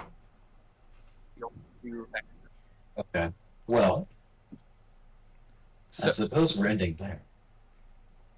and honestly, you should be thanking the fact that Bim kept hawking fireballs at him, because that also made it more it broke some of his effects because of specifically how they work and what he is. Because if any of you remember, Vector is not a normal person, even beyond being an Abyssal Avatar. He is a Revenant. Well, the way I created Bib was so that she was more utility based. Yep, and Abby, go to sleep. And she has been hawking fireballs to assist Garnan, and because of her evocation abilities, been protecting Garnan from said fireballs. But even with that, Garnan still fell in battle. Yeah. You know how I play my wizard. And also, Isn't that like the second time he has ever gone unconscious? that is correct. Oh. The first time I wasn't even there for. That is correct. And also, Tiny, I loved reading your comments going like, what the fuck? Is this a CR19? What the hell? And it's like, dude, well, for starters, it's not a CR19. If you guys were all fighting Vector would have had a harder time. Yeah. Even if one person was in melee range with him, he would have died. But the thing is, the thing is how I played Vector also was that he was trying to as you saw some of his legendary actions later on in the fight, he was holding back a little bit. A little. The Abyssal Avatars are not pushovers. I made them Garnan needs to get stronger. I made them specifically to be a challenge. They wouldn't be able to take the material plane or try to if they couldn't hold their weight against some of the most powerful beings in all of the realm. Fact. Garnan needs to be stronger. That's the only thing I took away from that fight. Blue's doing his job. Basically, I want Garnan to be able to solo Vector next time. oh, he will. That's probably unlikely. You never know. About to say, it really depends on how things go. But I will say this: if Blue could have been there to assist with Bardic Inspiration or even cast spells to deter or increase help Garnan, that could have tipped the odds in your favor. If Henrik would have been nearby to use Flash of Genius or to deal some damage from range, that would also be very beneficial. But I say if Filman or Karik or Kazir or anyone else was nearby to either help with combat or get his attention, that could have also turned the tides. There's a lot of things to factor in here. But yeah, but Blue being away, keeping the Tanaruk and Uduruk away from the fight with Garnan, that also helps. that does a lot. Plus, one person died to the Tanaruk and Uduruk when they were slaughtering people before Blue came there. By the way, I typically don't give away spoilers, and I really hate to say this. Unfortunately, Blue wouldn't have known this at all. Blue wouldn't have known this at all. The Udoruk literally could see through the deception. Oh, I was pretty sure of that the first time. I figured you knew, but the thing is, before the fight, because of the fact that you saw the Thieves Guild deal with invisibility and everything, and like they're being not seen, the Udoruk had cast a spell so that he could see through deceptions. He essentially had true sight. Good to know. Well, Okay. Well, Winter, yes. can we end because you and I had to have that talk? Yeah, I'm gonna hop off. Absolutely. You guys have a good night, and it was fun. And actually, before you hop up, I need to have a discussion with you. Oh. It's with the whole group. So, thank you guys so much for watching. I'm glad Ralph told them to fall back and go to war. I mean, it's true. If Garnet wouldn't have told Bimp and them to back off, about to say who knows what could have happened. The truth is, if they would have been close by and they were hucking magic, Vector might have focused on them instead. And they don't have the same protection that Garnan does. Well, I have the ability with the Ravager that lets me give them +2 AC. So true, but even with a +2 to AC to any other, it's not much, but it is something. It is something. It is something. But to Alosa or Bim in particular, that wouldn't have assisted very much. About to say, Fair. but with that being said, thank you guys so much for watching. I hope you guys did enjoy. If you did, make sure you press down on the like button. Anybody who stayed in chat, Isaac, thank you so much for watching. But to Alosa, I hope you all take care, stay healthy, and most importantly, I hope you all stay frosty.